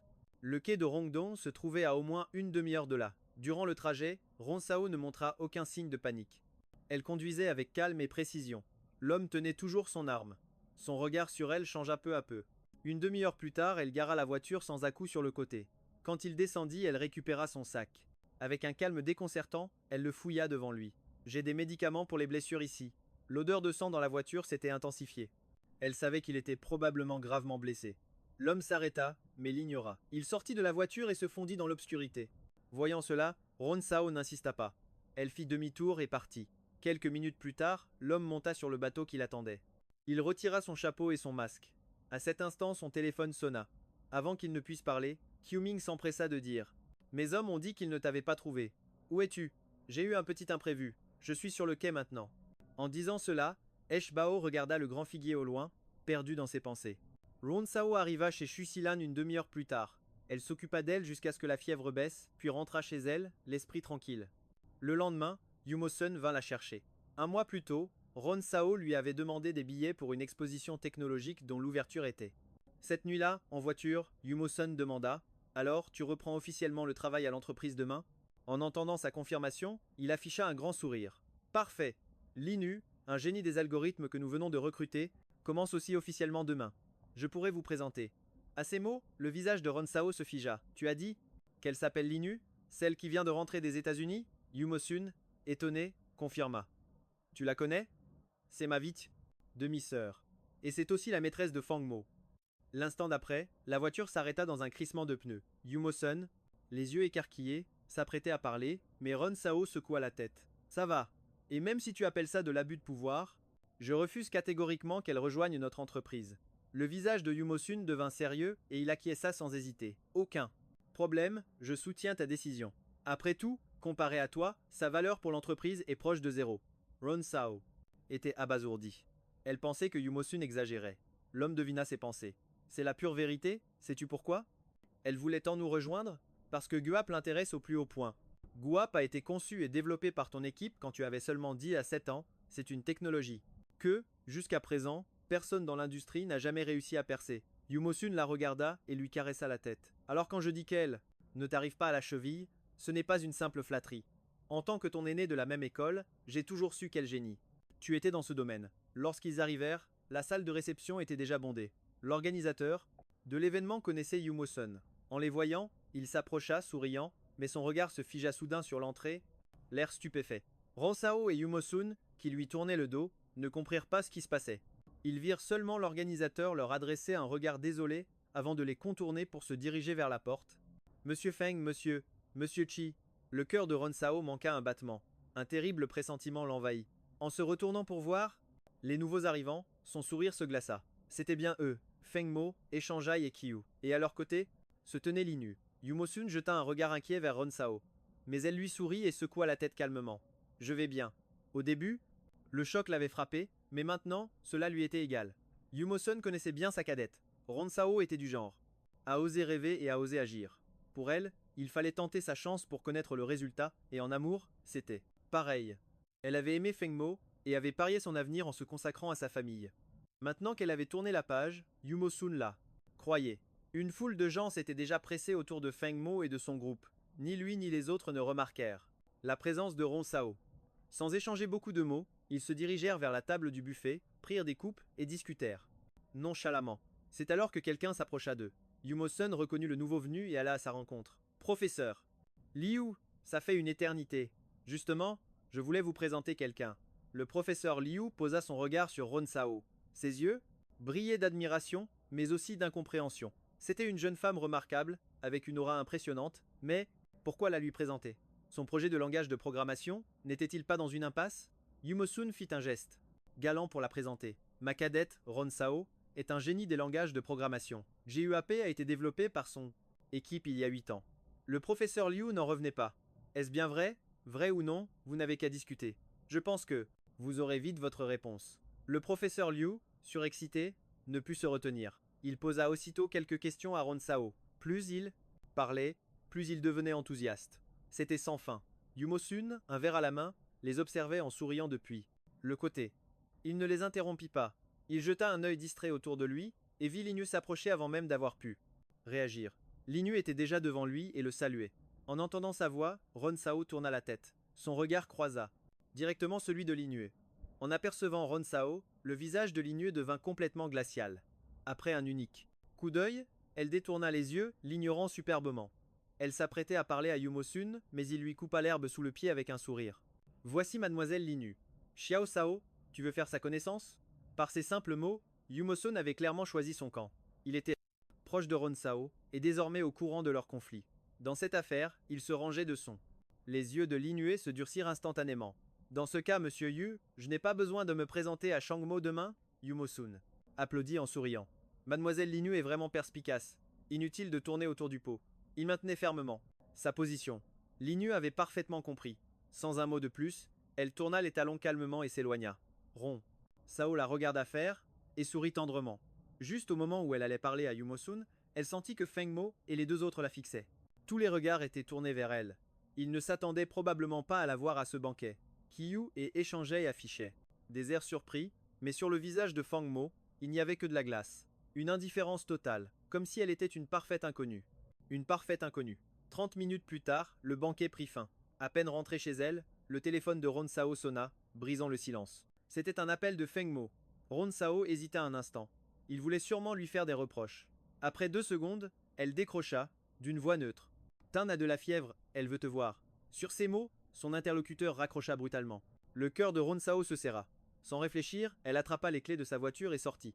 En arrivant à la villa, elle ne vit pas Feng Mo, mais n'y prêta aucune attention. Elle monta directement dans la chambre de sa fille au 2e étage. Feng Kexin avait une forte fièvre et était sous perfusion.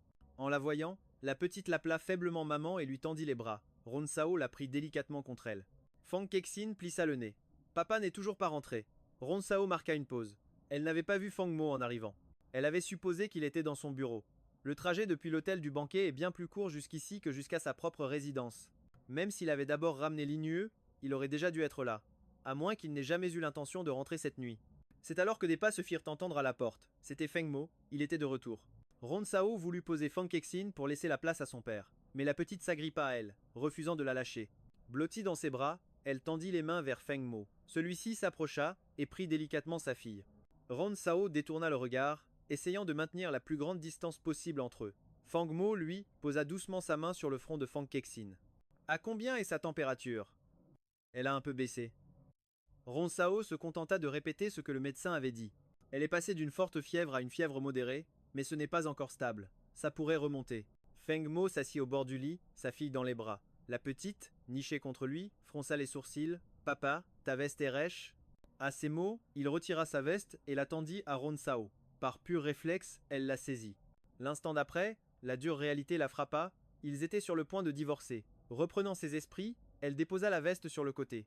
Je vais préparer un peu de porridge en bas. Sur ce, elle quitta la chambre pour fuir la situation.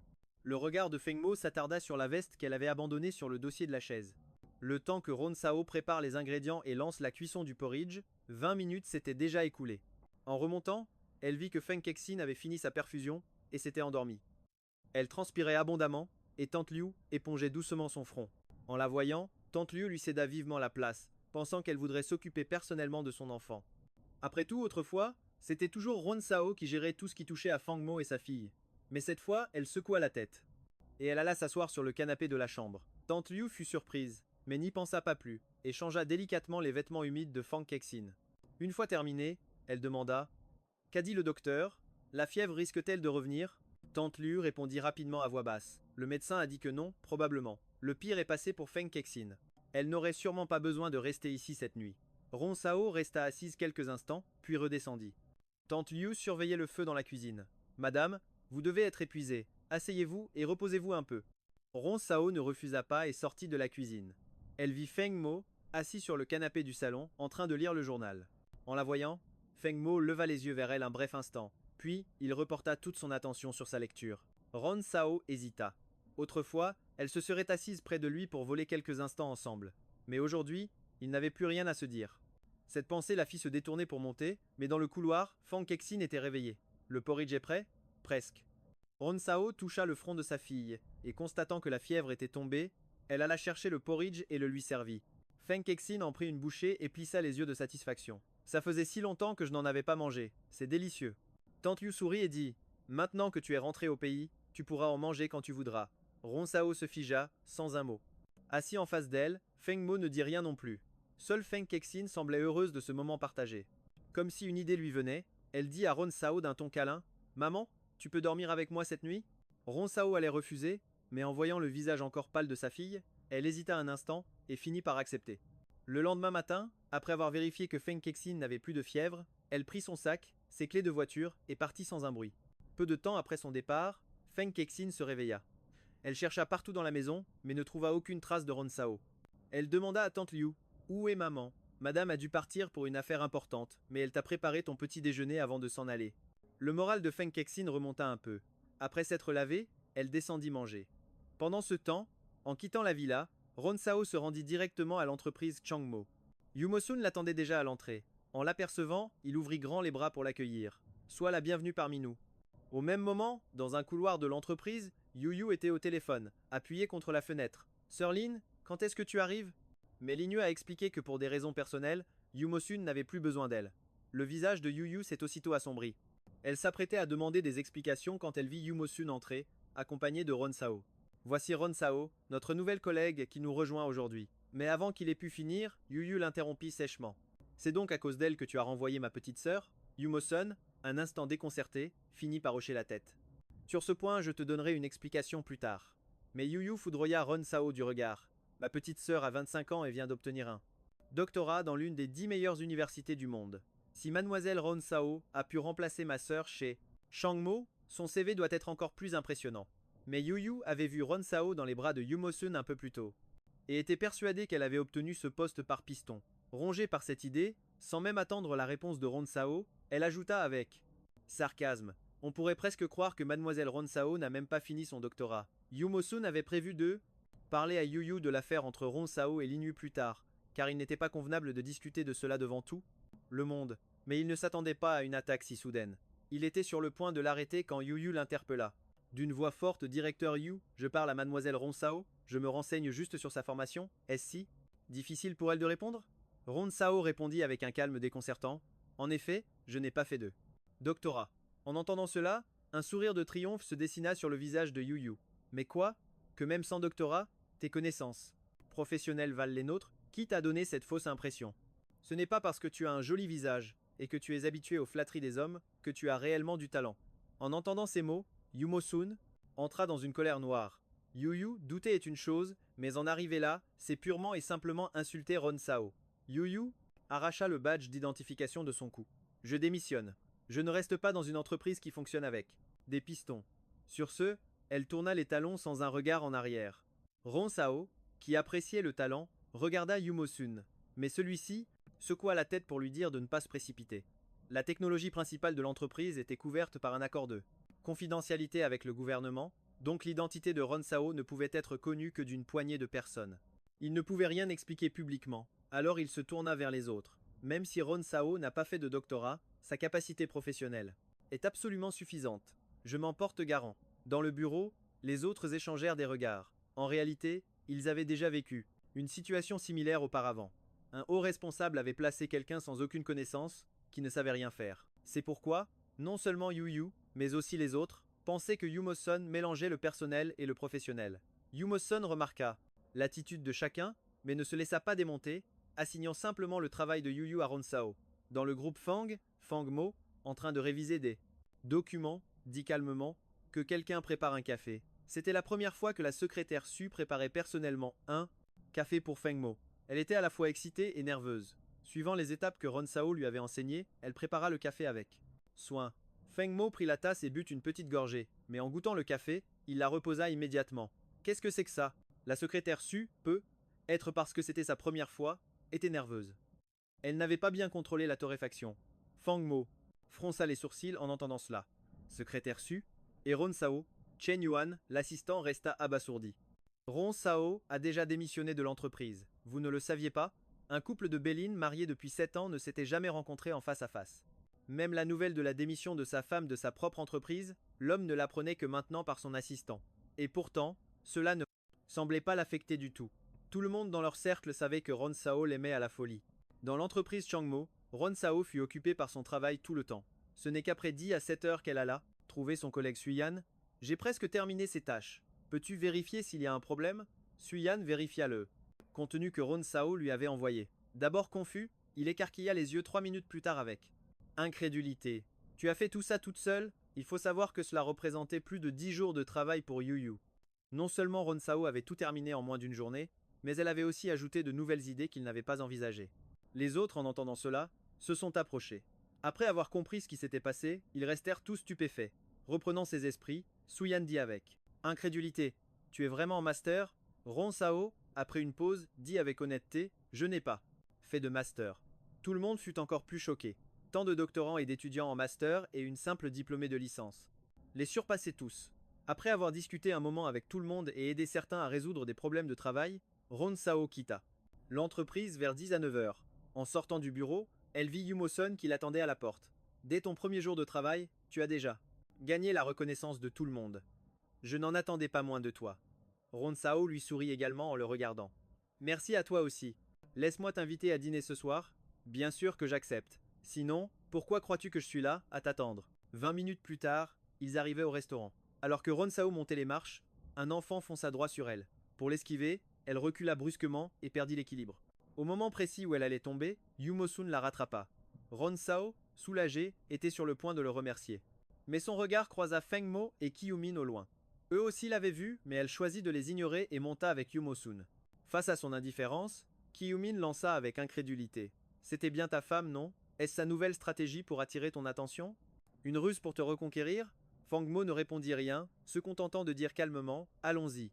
Quand ils arrivèrent dans leur salon privé, Linyu et Fang Kexin étaient déjà là.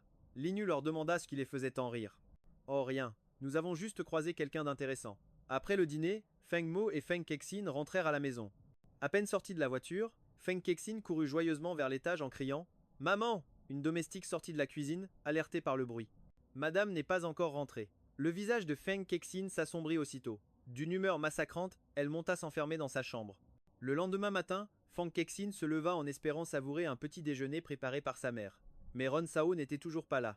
Papa, où est maman? Fang Mo bien sûr n'en savait rien. Si tu veux le savoir, appelle-la toi-même.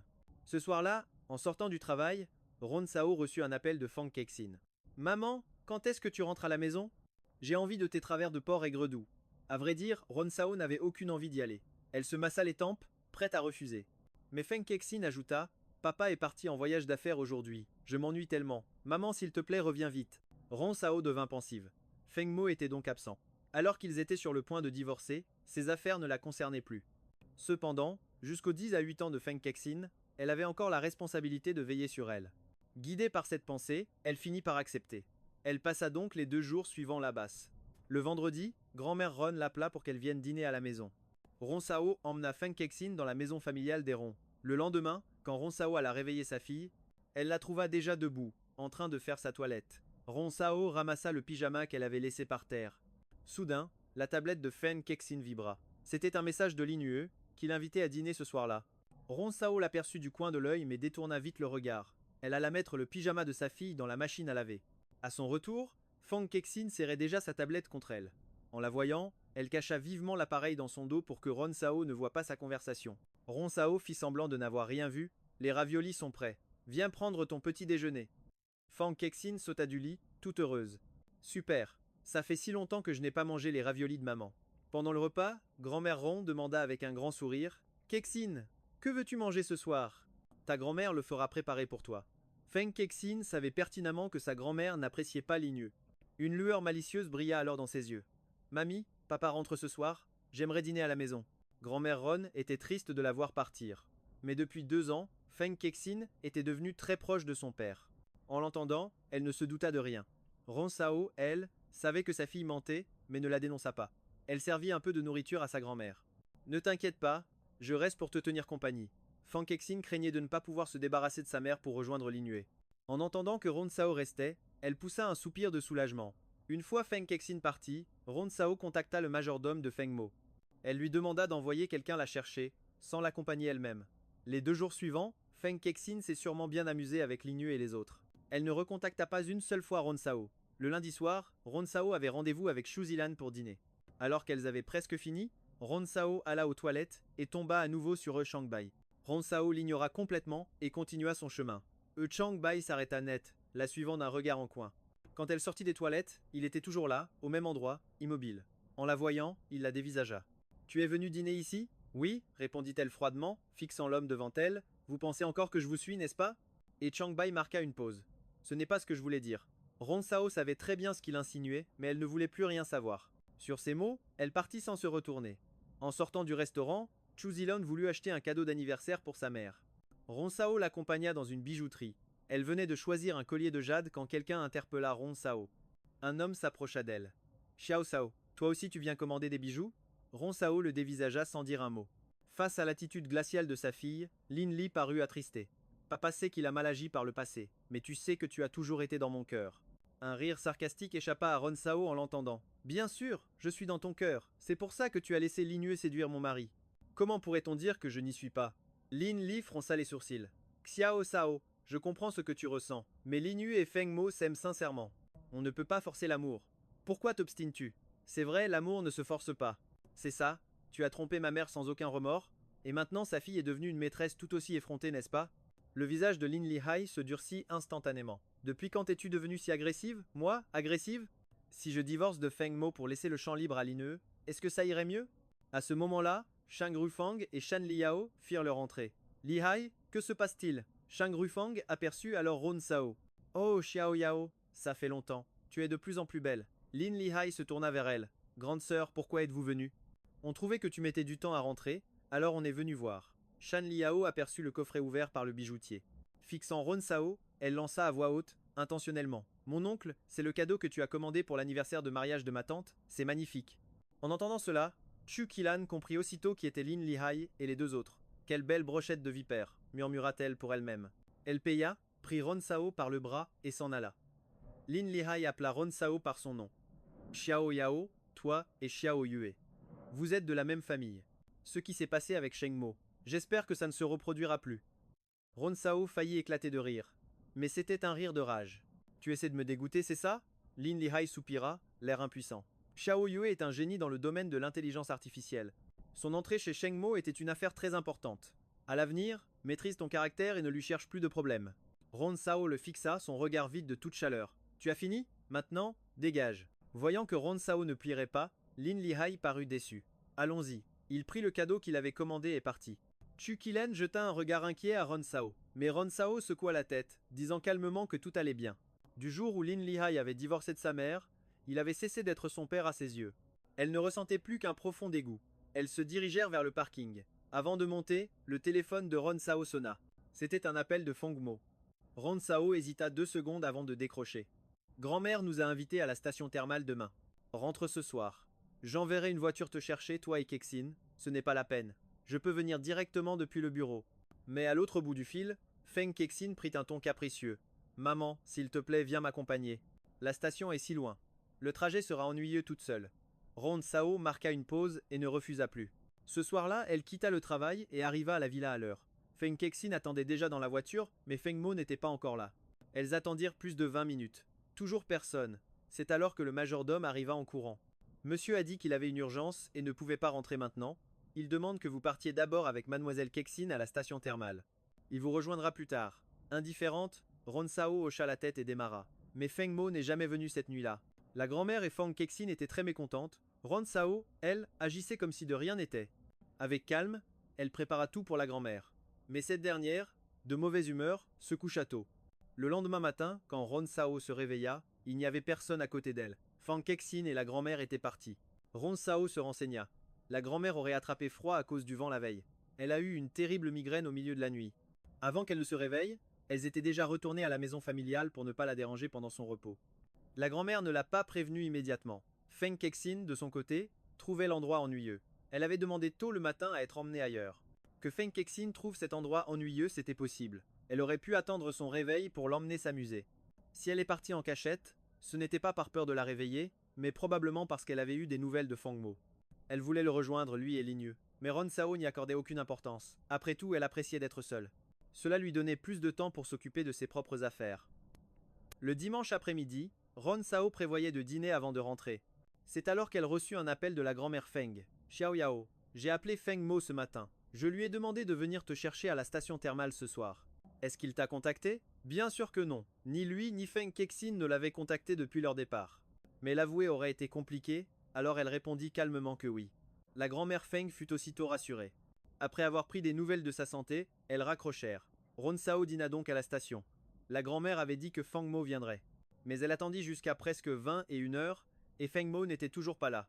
Ron Sao décida de ne plus attendre. Elle demanda à la station de lui trouver une voiture pour la ramener. À peine montée à bord, son téléphone vibra soudainement. C'était un appel de Chu Qilan. Il s'avérait que ce soir-là, à un gala de charité, elle avait croisé Linyu, et une jeune femme venait d'accuser Linyu d'être une maîtresse. Elle lui aurait volé son fiancé, avant de lui jeter un verre de vin rouge au visage. La scène était pour le moins embarrassante. Au même moment, Ron Sao vit la vidéo en direct que Chu Qilan venait de lui envoyer. La caméra montrait clairement une femme se disputant avec Linyu. Puis un verre de vin rouge fut projeté en plein visage de Linyu. C'est à cet instant précis qu'apparut Feng Mo. Il enleva aussitôt sa veste, a enlacé Linyu et s'est éloigné sans un regard en arrière. En voyant cette scène, Ron Sao a enfin compris où se trouvait un certain homme. Pas étonnant qu'il ne soit pas venu la chercher au spa. Il était sûrement arrivé quelque chose à Linyu et il avait volé à son secours, l'oubliant complètement au passage. Ron Sao n'y a accordé aucune importance. Rentrant chez elle, elle a pris une douche et s'est couchée. Le lendemain, alors qu'elle prenait son petit déjeuner, elle a reçu un appel de Feng Kexin. C'était la première fois qu'elle l'appelait depuis sa fuite. Du spa. La voix de la jeune fille semblait un peu coupable. Ce matin-là, elle avait reçu un appel de la tante Suxo. Elle lui avait dit que son père était sorti s'amuser et lui avait demandé si elle voulait se joindre à eux. Elle avait accepté sans hésiter. Et s'était éclipsée sans que Ron Sao ne s'en aperçoive. Ils s'étaient beaucoup amusés. Ils ne sont rentrés en ville que la veille au soir, et ce n'est qu'en retournant à l'école ce matin-là qu'elle a pensé à Ron Sao. Elle se sentait coupable, craignant que son ami soit en colère. C'est pourquoi elle l'avait appelé. Mais heureusement, sa mère ne lui a pas demandé où elle était allée, juste si elle avait bien mangé. Elle trouvait ça bien que sa mère soit comme ça. Cela lui donnait beaucoup plus de liberté pour faire ce qu'elle voulait. Et en effet, Ron Sao n'avait aucune intention de lui poser des questions, car cela ne l'intéressait plus. Ce que faisaient le père et la fille ne la concernaient plus. Après avoir discuté un moment, des études avec Feng Kexin, Ron Sao a raccroché. De retour au bureau, Yumosun s'est approché d'elle. Demain, c'est l'exposition. technologique. On se retrouve à l'entreprise le matin pour y aller ensemble. Mais le lendemain, peu de temps après avoir pris la route, la voiture de Ronsao est tombée en panne. Une voiture derrière elle l'a percutée, provoquant un carambolage. Ronsao s'est excusée tout en appelant les secours. Alors qu'elle se demandait comment se rendre à l'exposition, et Shang est apparu de nulle part. Un problème avec ta voiture? Ronsao fut surprise de le voir ici. Se reprenant, elle a simplement répondu, par un faible oui. Elle a d'abord appelé Yumo-sun pour lui expliquer la situation. Attends, je vais contacter quelqu'un pour t'aider, mais ils mettront probablement une demi-heure à arriver. Ce n'est pas grave, je peux arriver plus tard, tant que je ne manque pas. L'exposition. Après avoir raccroché, Ronsao s'apprêtait à parler aux autres conducteurs, mais Shang a soudainement pris la parole. Je m'occupe de ça. Dis-moi où tu vas, je t'y emmène. Ronsao, stupéfaite, l'a dévisagé. C'était sa seule option, même s'il n'était pas proche, et qu'Eshang avait même eu des préjugés contre elle par le passé. Dans la voiture, un silence pesant s'est installé. Finalement, après plus de 40 minutes, ils sont arrivés à l'entrée de l'exposition. Ronsao a ouvert la portière précipitamment et est descendue. Elle a lancé un merci poli et s'est éloignée. De son côté, Yumo-sun fut surpris de la voir arriver. Tu n'as pas dit que tu avais eu un problème? Comment es-tu arrivé si vite? En apprenant que c'était grâce à Eshang, il fut encore plus étonné. Mais, comme s'il se souvenait de quelque chose, il s'est approché pour lui murmurer « Heureusement que tu as trouvé de l'aide à temps. Le professeur vient aussi cette fois-ci. S'il avait su que tu étais en retard. » Ronsao a immédiatement compris où il voulait en venir. Pour leur professeur, les raisons d'un retard n'avaient aucune importance. Arriver en retard signifiait simplement un manque de sérieux. En pensant à cela, Ronsao a poussé un soupir de soulagement. Lorsqu'ils sont entrés après avoir validé leur billet, la salle était déjà bondée. Yumo-sun était une figure assez connue. À peine arrivé, plusieurs personnes se sont approchées pour le saluer. Il en a profité pour présenter Ronsao à certains de ses contacts. Tandis que la jeune femme saluait avec un sourire, son regard était attiré vers l'entrée. C'est alors qu'elle a croisé le regard de Lin Yu et de son groupe qui pénétraient dans la salle. Lin Yu s'est figée sur place. Elle ne s'attendait pas à voir Ronsao ici. Après tout, cette exposition était un événement réservé à l'élite de la technologie. Chaque billet était extrêmement précieux. Même la famille Lin n'avait réussi à en obtenir que 2 à l'origine. Mais suite au scandale du gala de charité, beaucoup de gens dans leur cercle savaient que Lin Yu et Fang Mo entretenaient une relation spéciale. Apprenant qu'il manquait un billet à Lin Yu, quelqu'un s'était empressé de lui en faire parvenir un la veille au soir. Alors que Lin Yu songeait à s'approcher pour lui parler, elle vit plusieurs personnes se diriger vers son propre groupe. Souriant, ils ont salué chaleureusement Lin Yu et les siens. Monsieur Tan, aux côtés de Ronsao, l'a remarqué et a fait un signe, en direction de la famille Lin. Tout le monde connaît la famille Lin, n'est-ce pas? Mademoiselle Lin et Feng Mo sont très proches. Tous ces gens s'approchent pour essayer de tisser des liens. En entendant cela, Yumo-sun est devenu curieux. On dirait que vous n'appréciez pas beaucoup les Lin, monsieur Tan. Ce n'est pas tout à fait ça. La jeune femme, qui a eu une altercation avec Lin Yu ce jour-là, est la fille d'un vieil ami. Son fiancé, il y a quelques années, était très proche de Lin Yu, au point de vouloir rompre ses fiançailles avec Xiu. Mais on dit ensuite que cette fille a rencontré Feng Mo et a coupé tout contact avec son fiancé. Mais ce qui met monsieur Tan en colère, ce n'est pas cette vieille histoire, c'est le scandale de la nuit dernière. Aujourd'hui, sur internet, personne ne connaît la vérité. Tout le monde insulte Xiu en ligne. Ils l'ont fait pleurer de rage. En entendant cela, Yumo-sun et Ronsao sont restés un instant sans voix.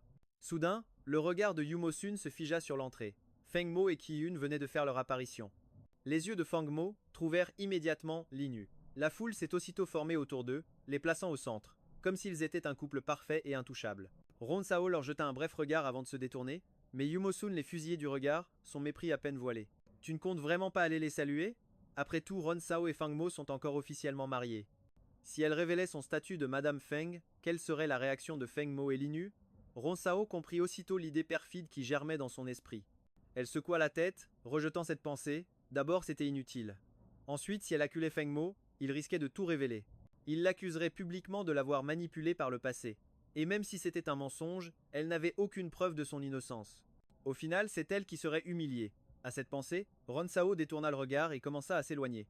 Ce qui pouvait bien arriver à Feng Mo ne la concernait plus. C'est alors qu'un silence soudain s'abattit sur la salle. Sur scène se tenait un homme d'âge mûr, Nancy, une sommité mondiale dans le domaine de l'intelligence artificielle. Il a d'abord fait un rapide résumé, félicitant les produits exposés, puis il a répondu à quelques questions. Une demi-heure plus tard, Nancy est descendu de la scène. En passant près de Feng Mo, ce dernier s'est levé. Monsieur Nan, cela faisait bien longtemps. En effet, ils s'étaient rencontrés il y a des années, mais le visage de Nancy resta glacial, se contentant de tendre la main. Effectivement, ça fait un bail. Lin Yu a aussi tendu la main, espérant discuter, mais Nancy l'a à peine regardé. Il lui a serré la main brièvement et s'est assis. Feng Mo s'est alors installé à la droite de Nancy. Lin Yu voulait parler à Nancy, mais la présence de Feng Mo rendait la chose délicate. Elle fut surprise de le voir engager la conversation. Tu as eu un problème avec Monsieur Nan par le passé? Feng Mo a souri et a répondu non, c'est juste que je ne lui plais pas. Lin Yu resta abasourdie, se demandant si elle avait bien entendu, mais Feng Mo n'en dit pas plus. Le temps passa, et la conférence prit fin. Nancy discuta un moment avec les invités avant d'annoncer son départ. À ce moment-là, Ron Sao et son équipe échangeaient avec les techniciens d'autres entreprises. Elle et Yumo-sun se sont approchés, comme tant d'autres, pour saluer Nancy. Mais ce n'était qu'une formalité pour eux. Peu après le départ de Nancy, Yumo-sun reçut un message. Tous deux ont quitté la salle d'exposition et se sont dirigés vers le parking pour retrouver Nancy. Nancy les attendait près de sa voiture, le visage fermé. J'ai vu vos produits. En 3 ans, c'est tout ce que vous avez accompli? Yumo-sun s'est empressé d'expliquer. Nous préparons un nouveau produit. Nous devrions avoir un prototype l'année prochaine. Nancy répondit froidement par un simple grognement. Ne revenez pas me voir tant qu'il n'est pas prêt, et pour ce soir, envoyez-moi une analyse complète. Ils comprirent immédiatement qu'il parlait d'un résumé technique de tout ce qui avait été exposé. Yumo-sun a rapidement tenté de négocier. Professeur, une seule nuit risque d'être un peu juste, un mois serait parfait. Nancy ne répondit rien, il se contenta de les fixer. Yumo-sun sentit un frisson glacial sous son regard. Compris, nous garantissons de terminer la tâche. La conversation entre le maître et ses élèves semblait close. C'est alors que le regard de Nancy se posa sur Ron Sao. Ron Sao se figea sur place, au moment même où elle allait parler. Regarde un peu le genre de mari que tu as choisi. Son regard était plein de désapprobation. Après cette remarque glaciale, il tourna les talons et partit, laissant Ron Sao complètement abasourdi. Qu'est-ce que Feng Mo avait bien pu lui dire? Elle les avait vus discuter plus tôt, mais elle était bien trop loin pour entendre. Perplexe, elle décida de chasser cette pensée et retourna dans la salle pour discuter avec d'autres professionnels. Lin Yu et son groupe n'étaient pas encore partis. Auparavant, à la bijouterie, peu de gens la reconnaissaient. Lin Lihai avait alors vu Ron Sao et s'était approché d'elle, jouant le rôle du père aimant et prétendant tenir à elle. Mais lors d'un événement public comme celui-ci, il ne lui avait montré absolument aucun intérêt. Elle en connaissait parfaitement la raison. Il était le père de Lin Yu et il ne voulait être associé à Ron Sao sous aucun prétexte. Cependant, il ne pouvait se permettre d'ignorer Yumo-sun. Profitant que Ron Sao s'était absenté, lui et Lin Yu l'ont approché. Monsieur Yu, bonjour. Je suis Lin Lihai, le père de Xiao Su et de Xiao Sao. Il jeta ensuite un regard vers Lin Yu. Vous savez, Xiao Sao a un caractère assez impulsif. Il y a eu de nombreux malentendus entre elle et Xiao Su. En tant que père, j'ai toujours espéré qu'elle puisse s'entendre. Hélas, Xiao Sao n'écoute pas toujours. Mais de la voir aux côtés d'un jeune homme aussi talentueux que vous me remplit de joie. J'ai entendu dire qu'elle travaillait dans votre entreprise, je vous prie de bien prendre soin d'elle. Il avait vraiment l'air d'un père qui se souciait sincèrement de Ron Sao. Si seulement Yumo-sun ignorait tout son passé. Sans son ton mielleux, j'aurais presque pu le croire. Monsieur Lin, vous êtes bien aimable. Xiaoxu est si compétente. C'est une bénédiction pour Shangmo. Bien sûr, Lin Li et Lin Su n'étaient pas dupes. Yumo-sun ne faisait que jouer la comédie. Avec le passé de Ron Sao, comment pourrait-elle bien l'aider? Mais évidemment, Lin Li se garda bien de le dire à voix haute. Monsieur Yu, vous connaissez sûrement la situation de Xiaoxu. Elle a toujours été passionnée par le QAP et espère avoir une chance de travailler chez Shangmo. Yumo-sun répondit par un sourire et secoua la tête. Mademoiselle Lin est exceptionnelle, c'est vrai, mais Xiaoxue est mon ami. En vérité, Lin Su n'en faisait plus une affaire personnelle. L'important était de ne pas se mettre Yumo-sun à dos. Après tout, grâce aux arrangements de Feng Mo, elle allait bientôt revoir Nani. Les occasions pour découvrir le QAP ne manqueraient pas, elle pourrait même devenir la propre disciple de Yumo-sun. À cette pensée, un sourire courtois se dessina sur ses lèvres. Je comprends, je n'insisterai pas. Ne vous en faites pas, monsieur Yu. Leurs échanges se poursuivirent, tout en sourire et en politesse. De loin, on aurait juré voir une conversation des plus amicales. En sortant des toilettes, Ron Sao les aperçut et s'arrêta. Elle devinait sans mal les intentions du père et de la fille, mais sa confiance en Yumo-sun l'empêcha d'intervenir. Elle attendit la fin de leur discussion, puis rejoignit Yumo-sun pour quitter l'exposition et rentrer. À peine rentrée, son téléphone se mit à sonner. Un numéro inconnu s'afficha. Allô, qui est à l'appareil? C'est Échangei. Quelqu'un s'est occupé de votre voiture. Vous pouvez passer la récupérer plus tard. Surprise, Ron Sao se redressa d'un bond. La journée avait été si chargée. Sans l'appel des Shanghai, elle aurait complètement oublié l'incident du matin. Face à son silence, Échangei reprit. Si vous êtes occupé, je peux demander à quelqu'un de vous la ramener. Son refus fut instinctif. Ce n'est pas la peine, merci. J'irai la chercher moi-même. Son rejet si direct laissa son interlocuteur sans voix un instant. Après une courte pause, il annonça qu'il lui enverrait les coordonnées. Le lendemain, Ron Sao se rendit à l'adresse indiquée pour récupérer sa voiture, puis elle partit travailler, comme si de rien n'était. Puisque Shangmo venait de signer 2 gros projets, Yumo-sun décida d'organiser une activité de team building le vendredi. La destination choisie, un spa avec des sources chaudes. Mais à l'annonce de la nouvelle, le visage de Ron Sao devint songeur. Remarquant son air, Yumosun lui demanda, un peu perplexe. Quelque chose ne va pas? Tu n'aimes pas les spas? Ron Sao se contenta de secouer la tête, sans prononcer un mot. Ce souvenir était encore si vif, comme si c'était hier. Pourtant, près de 2 semaines s'étaient écoulées depuis ce moment au spa. Cette fois, son entreprise organisait une sortie dans un hôtel thermal. Une fois en peignoir, Ron Sao se dirigea vers les sources chaudes. Elle venait à peine de s'installer dans la zone réservée aux femmes, quand elle aperçut une fillette accroupie tout près du bord. Avec une curiosité enfantine, sa petite main s'avança vers l'eau. L'instant d'après, un grand splash retentit. La petite avait basculé dans le bassin. Pour elle, l'eau était bien trop profonde. Elle se débattait, cherchant de l'aide désespérément. Sans une seconde d'hésitation, Ron Sao bondit sur ses pieds et se précipita vers elle. Il la hissa hors de l'eau, la serrant contre lui. La fillette s'agrippa à son cou, secouée par les larmes et une toux incessante. Ron Sao lui tapota doucement le dos pour tenter de l'apaiser, puis il l'emmena chercher de l'aide. Au moment où il passait la porte, il aperçut Échangei un peu plus loin. Dans ses bras, la petite cria à travers ses sanglots, « Tonton !» tendant ses mains vers lui. Échangei s'avança sans une seconde d'hésitation et prit la fillette. C'est là qu'il sentit que sa nièce était complètement trempée. Son élan fut stoppé net. Il foudroya Ron Sao du regard. Que s'est-il passé? Ron Sao ne s'attendait pas à tomber sur une connaissance. Il expliqua tout d'une traite. Elle était tombée dans la piscine. Je l'ai aperçue et je l'ai aussitôt sortie de l'eau. Change-lui vite ses vêtements, elle ne doit surtout pas prendre froid. Échangé hocha la tête. Il semblait vouloir dire quelque chose à Ron Sao, mais les pleurs de sa nièce dans ses bras l'en empêchaient. Après un bref remerciement, Échangé entra dans l'ascenseur avec la fillette. Voyant que la situation était réglée, Ron Sao retourna profiter du spa. Une fois sa séance terminée, elle alla se changer puis se dirigea vers le buffet.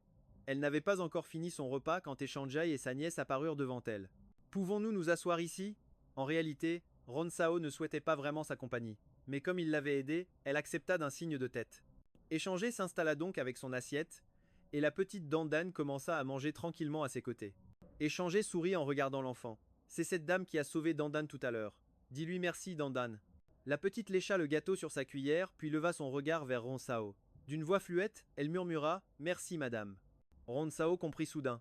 Il voulait simplement que sa nièce la remercie. Avec un sourire doux, elle lui assura que ce n'était rien. Son objectif atteint, Échangé sembla visiblement soulagé.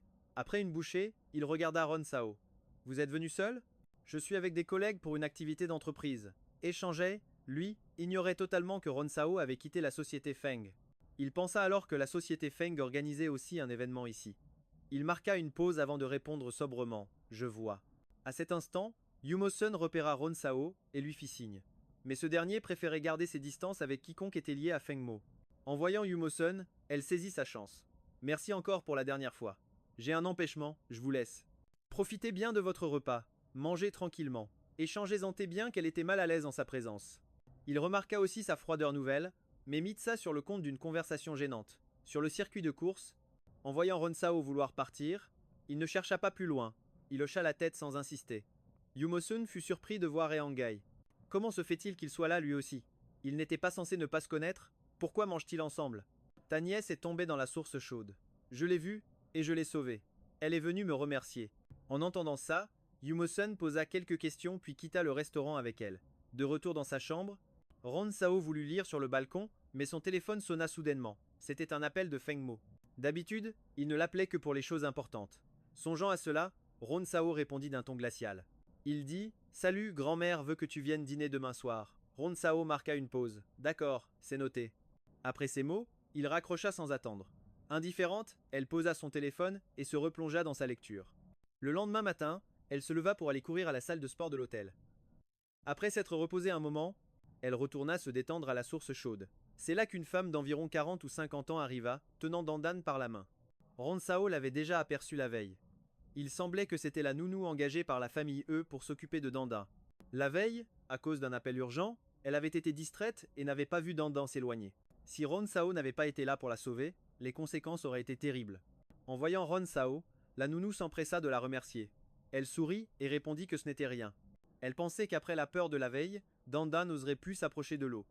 Mais peu, être qu'Échangei avait aidé à surmonter sa crainte.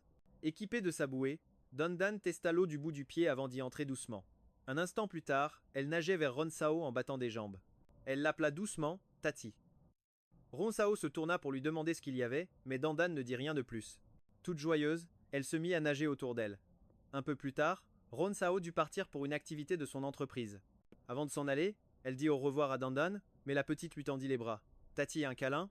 Ron Sao n'eut d'autre choix que de la soulever hors de l'eau. Après lui avoir mis un peignoir sec, elle la porta jusqu'à l'ascenseur. Elle pensait qu'elle se séparait à son étage, mais pendant qu'elles attendaient l'ascenseur, Échanger apparut. Il s'approcha et tendit les bras pour prendre sa nièce, mais Dandan ne voulait pas lâcher Ron Sao, tout en voulant aller dans les bras des Hangei. Finalement, elle tendit un bras, mais dans le mouvement, Échanger tira sur le peignoir de Ron Sao et l'ouvrit. Ron Sao devint écarlate, complètement mortifiée. Elle referma vivement son peignoir que Dandan tenait encore. Réalisant la situation, Échanger se détourna aussitôt, le regard fuyant. À côté, la nounou était elle aussi très mal à l'aise. Elle s'empressa d'aider Ron Sao à se rajuster. Une fois son peignoir bien remis, Ron Sao se sentait toujours un peu gêné. J'ai quelque chose à faire, j'y vais.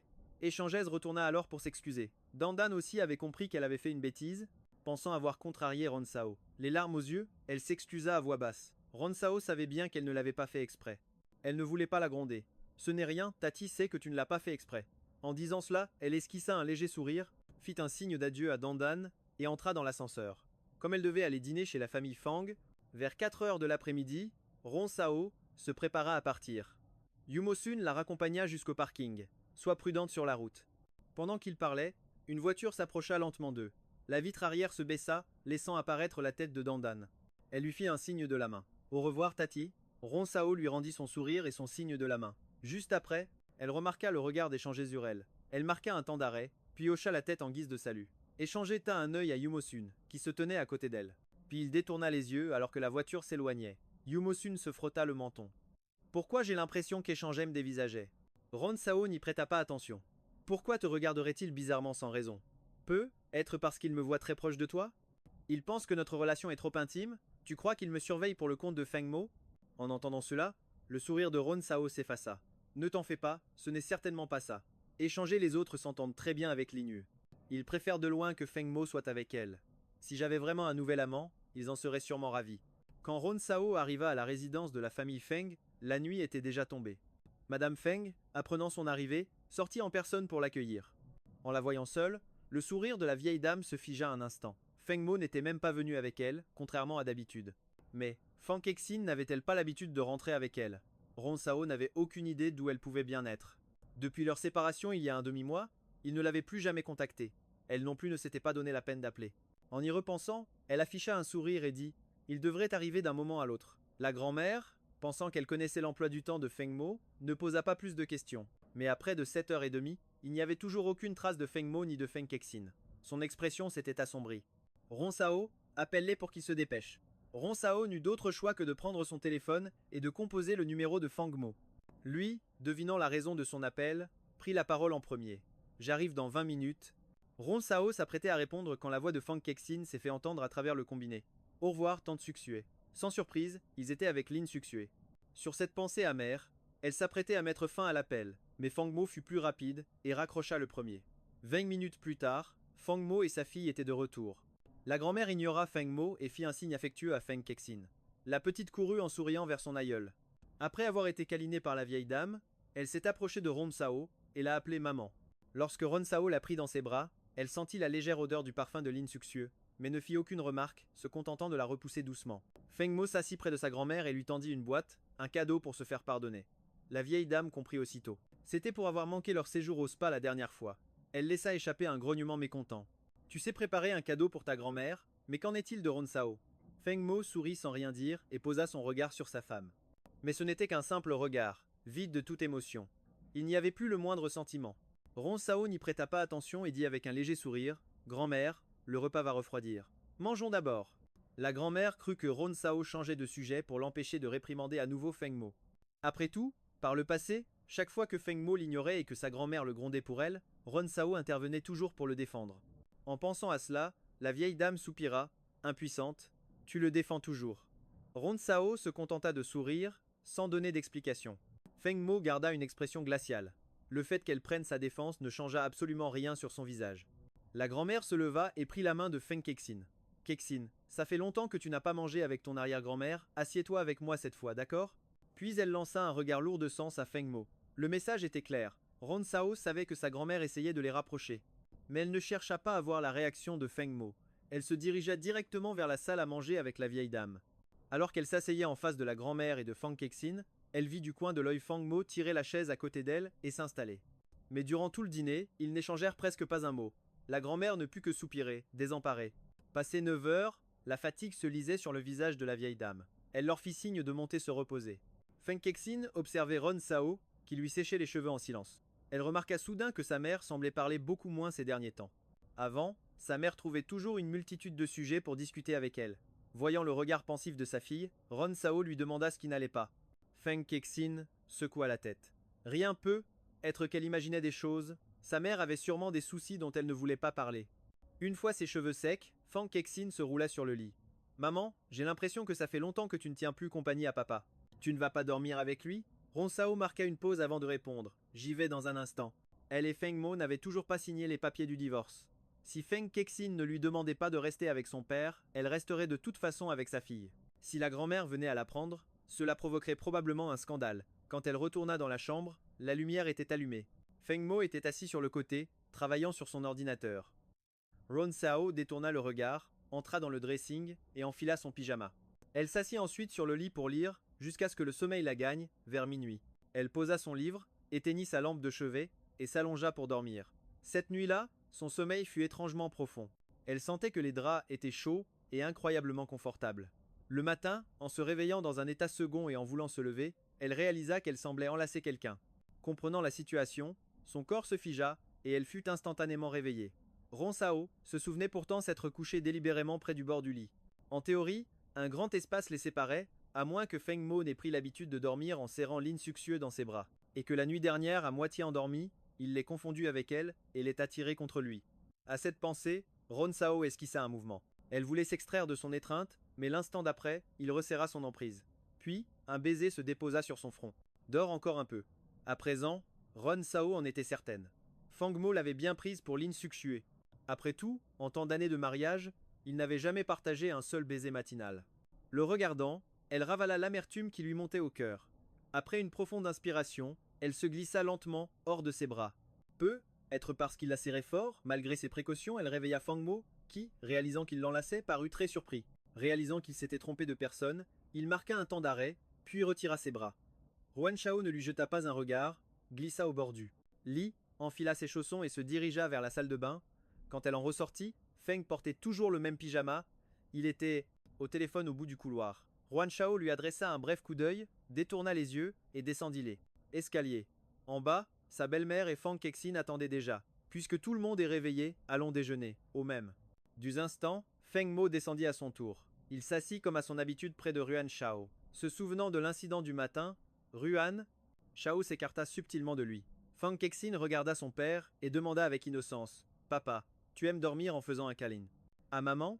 Ruan Shao, qui sirotait sa soupe, manqua de s'étouffer en entendant cela. Sa belle-mère, au contraire, parut enchantée. Xinshin, pourquoi dis-tu une chose pareille? Quand je me suis levé pour chercher maman, j'ai vu papa qui la serrait fort dans ses bras. La belle-mère laissa échapper un long soupir de satisfaction, puis regarda le couple avec un air moqueur. Feng Mo resta silencieux. Ruan Shao, quant à elle, se sentit encore plus mal à l'aise, car elle savait bien que ce n'était pas elle qu'il désirait étreindre. La belle-mère, estimant sans doute que son stratagème avait fonctionné, prit congé après le repas pour rentrer chez elle. Voyant cela, Ruan Shao prétexta avoir du travail. Shinshin, n'oublie pas d'aller à tes cours. Appelle-moi si tu as besoin de quoi que ce soit. Feng Kexin fit une petite moue contrariée, mais n'eut d'autre choix que d'accepter. Les jours suivants, Ruan Shao travailla comme d'habitude, jusqu'au vendredi après-midi. Alors qu'elle réfléchissait à quoi manger, elle reçut un appel de Feng Kexin. Papa ne sera pas là ce week-end. Maman, quand est-ce que tu rentres? En d'autres termes, Ruan Shao devait s'occuper d'elle le samedi. Ces 2 dernières années, c'était surtout Feng Mo qui avait pris soin de Kexin. Cependant, leur fille n'avait pas encore 10 à 8 ans. Peu importait les occupations de son mari, s'il n'était pas là, il était de la responsabilité de Ruan Shao de veiller sur Kexin. Comme elle n'avait pas fait d'équitation depuis longtemps, et après avoir eu l'accord de Kexin, le jour suivant, elles se rendirent au centre équestre. À peine arrivée, Ruan Shao, après s'être changé, entendit la voix enthousiaste de Feng Kexin dans son dos. Mon papa et une tante sont de vrais experts à cheval. Dommage qu'il n'ait pas pu venir. Ruan Shao s'immobilisa à l'entrée. Elle ne voulait pas gâcher son excitation. Ce fut le moniteur qui l'aperçut et se leva. Madame Ruan, Je vais demander à quelqu'un de vous accompagner. Ruan Shao hocha la tête sans refuser. En réalité, elle savait monter, mais elle s'était toujours entièrement consacrée à Fang Kexin, se mettant elle-même de côté. Ruan Shao laissa. Donc le moniteur la guidait un instant. Puis elle reprit les rênes. D'un léger coup de cravache, le cheval blanc s'élança dans un galop puissant. Après quelques tours, elle s'arrêta pour chercher Kexin du regard. À une dizaine de mètres d'elle, son cœur s'arrêta. C'était Fang Mo et Linyu, eux aussi étaient venus au club. Fang Kexin serrait joyeusement la jambe d'eux. Linyu. Les trois discutaient dans une atmosphère qui semblait si chaleureuse. Puis, Kexin et Linyu montèrent sur le même cheval. Kexin devant et Linyu derrière, tandis que Fang Mo en enfourchait un autre. Les deux montures avançaient côte à côte. Leurs cavaliers discutaient et riaient. De loin, ils ressemblaient à une parfaite famille de trois. Ruan Shao les observa, le regard vide, puis tourna les talons et s'en alla. Elle but une gorgée d'eau et s'assit un instant. Son téléphone sonna, c'était Feng Mo. Je suis aussi au centre équestre. Je m'occupe de Xingxin. Ruan Shao répondit. D'accord, puis raccrocha. C'était l'appel qu'elle attendait en restant assise là. Maintenant qu'elle savait où était Kexin, elle prit son sac et partit. En sortant du club, elle se rendit compte qu'à part rentrer chez elle, elle n'avait nulle part où aller. Plongée dans ses pensées, elle passa devant un parc. En voyant les cerfs-volants danser dans le ciel, elle gara sa voiture et y entra. La brise dans le parc était si douce. Cependant tout le monde était accompagné. Seule au milieu de la foule, elle se sentait terriblement déplacée, songeant à acheter un cerf-volant. Soudain, une petite main agrippa ses doigts et les secoua. Tata! Ruan Shao se tourna vers la voix. C'était Dandan, à sa grande surprise. Derrière elle, Ye Changai s'arrêta en la voyant. Vous avez aussi amené Xingxin? Ruan Shao baissa les yeux, sa voix à peine audible. Non, je suis venu seul. Ye Shanghai parut saisir la situation. Il ne dit rien pendant un moment. Ruan! Shao, se disant qu'il n'était pas si proche, s'apprêtait à partir. Mais Dandan leva la tête et lui dit vivement. Tata, on fait voler un cerf-volant ensemble. Ruan Shao esquissa un sourire et refusa poliment. Non, Tata a des choses à faire. Venez, on n'est que tous les deux, dit Ye Shanghai. Puis, comme s'il devinait ses pensées, il ajouta. Je resterai à l'écart pour ne pas vous déranger. Dites-vous juste que Dandan a une nouvelle partenaire de jeu. Ruan Shao appréciait beaucoup Dandan, et surtout, elle ne voulait vraiment pas être seule à cet instant. En entendant cela, elle ne refusa pas. Ruan Shao joua donc avec Dandan. Ye Shanghai resta à distance, les observant sans intervenir. Fatigués de courir, Ruan Shao et Dandan s'accroupirent au bord du lac pour pêcher. Bientôt, midi sonna. Ye Shanghai proposa alors d'aller déjeuner dans un petit restaurant non loin de là. 2 heures plus tard, l'humeur de Ronsao s'était nettement améliorée. Elle n'avait pas rejeté sa proposition. Pendant le repas, la conversation s'est surtout animée entre elle et Dandan. Échanger, voyant leur complicité naissante, ne les a pas interrompus. Il s'est contenté de rapprocher silencieusement leur plat préféré. Un peu plus tard, le téléphone d'Échangeaï a sonné. C'était Chi Yumin. L'homme s'est légèrement écarté pour répondre. Qu'est-ce qu'il y a? Tu as déjà mangé? Un ami m'a apporté des fruits de mer tout frais. Tu veux passer en manger? Feng Mo et les autres seront là aussi. Échanger jeta un regard vers Ron Sao et Dandan. J'ai déjà mangé. Ce sera pour une prochaine fois. Tu as des projets pour ce soir? Il y a une fête sur un bateau de croisière. Feng Mo et les autres y seront, c'est sûr. Pourquoi tu n'amènerais pas ta petite nièce? Échanger déclina une nouvelle fois. Elle est timide. Il y aura beaucoup de monde sur le bateau. Elle pourrait se sentir mal à l'aise. Mais Ki Yumin ne lui laissa aucune chance de refuser. Ce n'est pas grave. Xin sera là aussi. Elles s'entendront à merveille. C'est réglé. À 10 à 9 heures, ne l'oublie pas. Sur ce, Chi Yumin raccrocha le premier. Échanger regarda son téléphone, l'air résigné. Après le repas, Ronsao et Dandan ont chassé les papillons et fait du vélo. Elles ont joué jusqu'à l'épuisement. Dandan, exténuée, s'est endormie. Ronsao, fatiguée elle aussi, a décidé de rentrer se reposer et est partie. Plus tard, quand Dandan s'est réveillée et n'a pas vu Ronsao, elle a froncé les sourcils et a demandé « Où est passé Tata ?» En apprenant que Ronsao était rentré chez elle, Dandan n'a pu laisser échapper qu'un haut déçu. À 10 à 9 heures précises, Échanger monta à bord du bateau. En le voyant, Chi Yumin lui fit un grand signe. Je suppose que cette petite merveille est Dandan. Bonjour Dandan. Je suis Tonton Ki, un ami de ton oncle. À peine venait-il de se présenter que Linyu arriva, tenant Feng Kexin par la main. Sachant Dandan timide, Feng Kexin se présenta d'elle-même et lui tendit la main. Il y a plein d'autres enfants par là-bas. Tu veux venir jouer avec moi? Dandan chercha le regard d'Échangeaï. Après son signe de tête approbateur, elle prit son courage à deux mains et suivit Feng Kexin. Les deux petites se sont assises à l'écart pour manger. Linyu partageait avec Feng Kexin ce qu'elle aimait. Feng Kexin accepta avec un grand sourire. Merci Tata Xuexue. Dandan leva la tête, confuse, en regardant Linsue. Shin, cette dame n'est pas ta maman. À ces mots, un silence de plomb s'est installé. Feng Kexin marqua une pause, puis secoua la tête. Non. Dandan demanda prudemment. Alors, toi non plus tu n'as pas de maman? Fang Kexin secoua vivement la tête. Non, moi j'ai une maman. Sur ce, elle changea rapidement de sujet. Elle emmena Dandan choisir des souvenirs du bateau. Dandan eut un coup de cœur pour un porte-clés en cristal. Il y en avait deux et elle prit les deux. Il plaisait aussi beaucoup à Feng Kexin. Dandan, tu peux m'en donner un? Je veux l'offrir à Tata Xuexue. Dandan hésita un instant. Moi aussi je veux en offrir un à une dame. Aujourd'hui mon oncle et une dame sont restés longtemps avec moi au parc. La dame est très jolie. Je suis sûr que ce cristal lui plaira. En entendant cela, tous les adultes se sont immédiatement tournés vers Échangeaille. Depuis quand ça? Pourquoi tu ne nous as rien dit, hein, Fengmo? Fengmo regarda Échangeaille avec un sourire en coin. Il voulait voir ce qu'il allait répondre. Échangeaille conserva une expression parfaitement calme. Ce n'était qu'une rencontre fortuite. Chi Yumin parut soudain se souvenir de quelque chose. Alors, c'est avec elle que tu as déjeuné ce midi. Je me disais bien, comment un homme comme toi peut s'occuper d'une enfant si facilement? Il se trouve que tu avais de l'aide. Cette fois, Échangeaille ne dit rien. Fengmo le fixa et lâcha. Elle te plaît? Échangeaille marqua un temps d'arrêt. Il ouvrit la bouche, mais aucun démenti n'en sortit. Yumin, qui ne faisait que plaisanter, ne s'attendait pas à ce que ce soit vrai. C'est qui? On la connaît? Pourquoi tu ne l'amènes pas pour nous la présenter? Voyant qu'Échangeaille restait muet, Yumin s'accroupit en souriant et demanda à Dandan. Dis-moi, Dandan, combien de fois tu l'as vue, la dame d'aujourd'hui? Tu sais comment elle s'appelle? Dandan ne comprenait pas les intentions des adultes. En entendant qu'il parlait de Ronsao, elle réfléchit un instant. Elle répondit sans hésiter qu'elle l'avait vue 2 fois. Et comment s'appelle cette dame? Dandan n'arrivait vraiment pas à se souvenir du nom de Ronsao. Elle chercha de l'aide du regard auprès d'Échangeaille. L'homme baissa les yeux. La prochaine fois que tu la verras, Dandan, tu pourras le lui demander toi-même. En comprenant qu'elle pourrait revoir la jolie dame, Dandan hocha la tête plusieurs fois, tout excité. Chi Yumin, voyant qu'il n'obtiendrait pas plus d'informations, n'insista pas. Dandan, voyant à quel point Feng Kexin aimait le porte-clés en cristal, et même si cela lui fendait un peu le cœur, lui en donna un. Feng Kexin, folle de joie, la remercia chaleureusement plusieurs fois. Dandan, en voyant son amie si heureuse, se sentit un peu perplexe. Xin, si tu en as choisi un pour la dame, tu n'en choisis pas un pour ta maman aussi? Feng Kexin marqua un temps d'arrêt, puis répondit d'une voix à peine audible.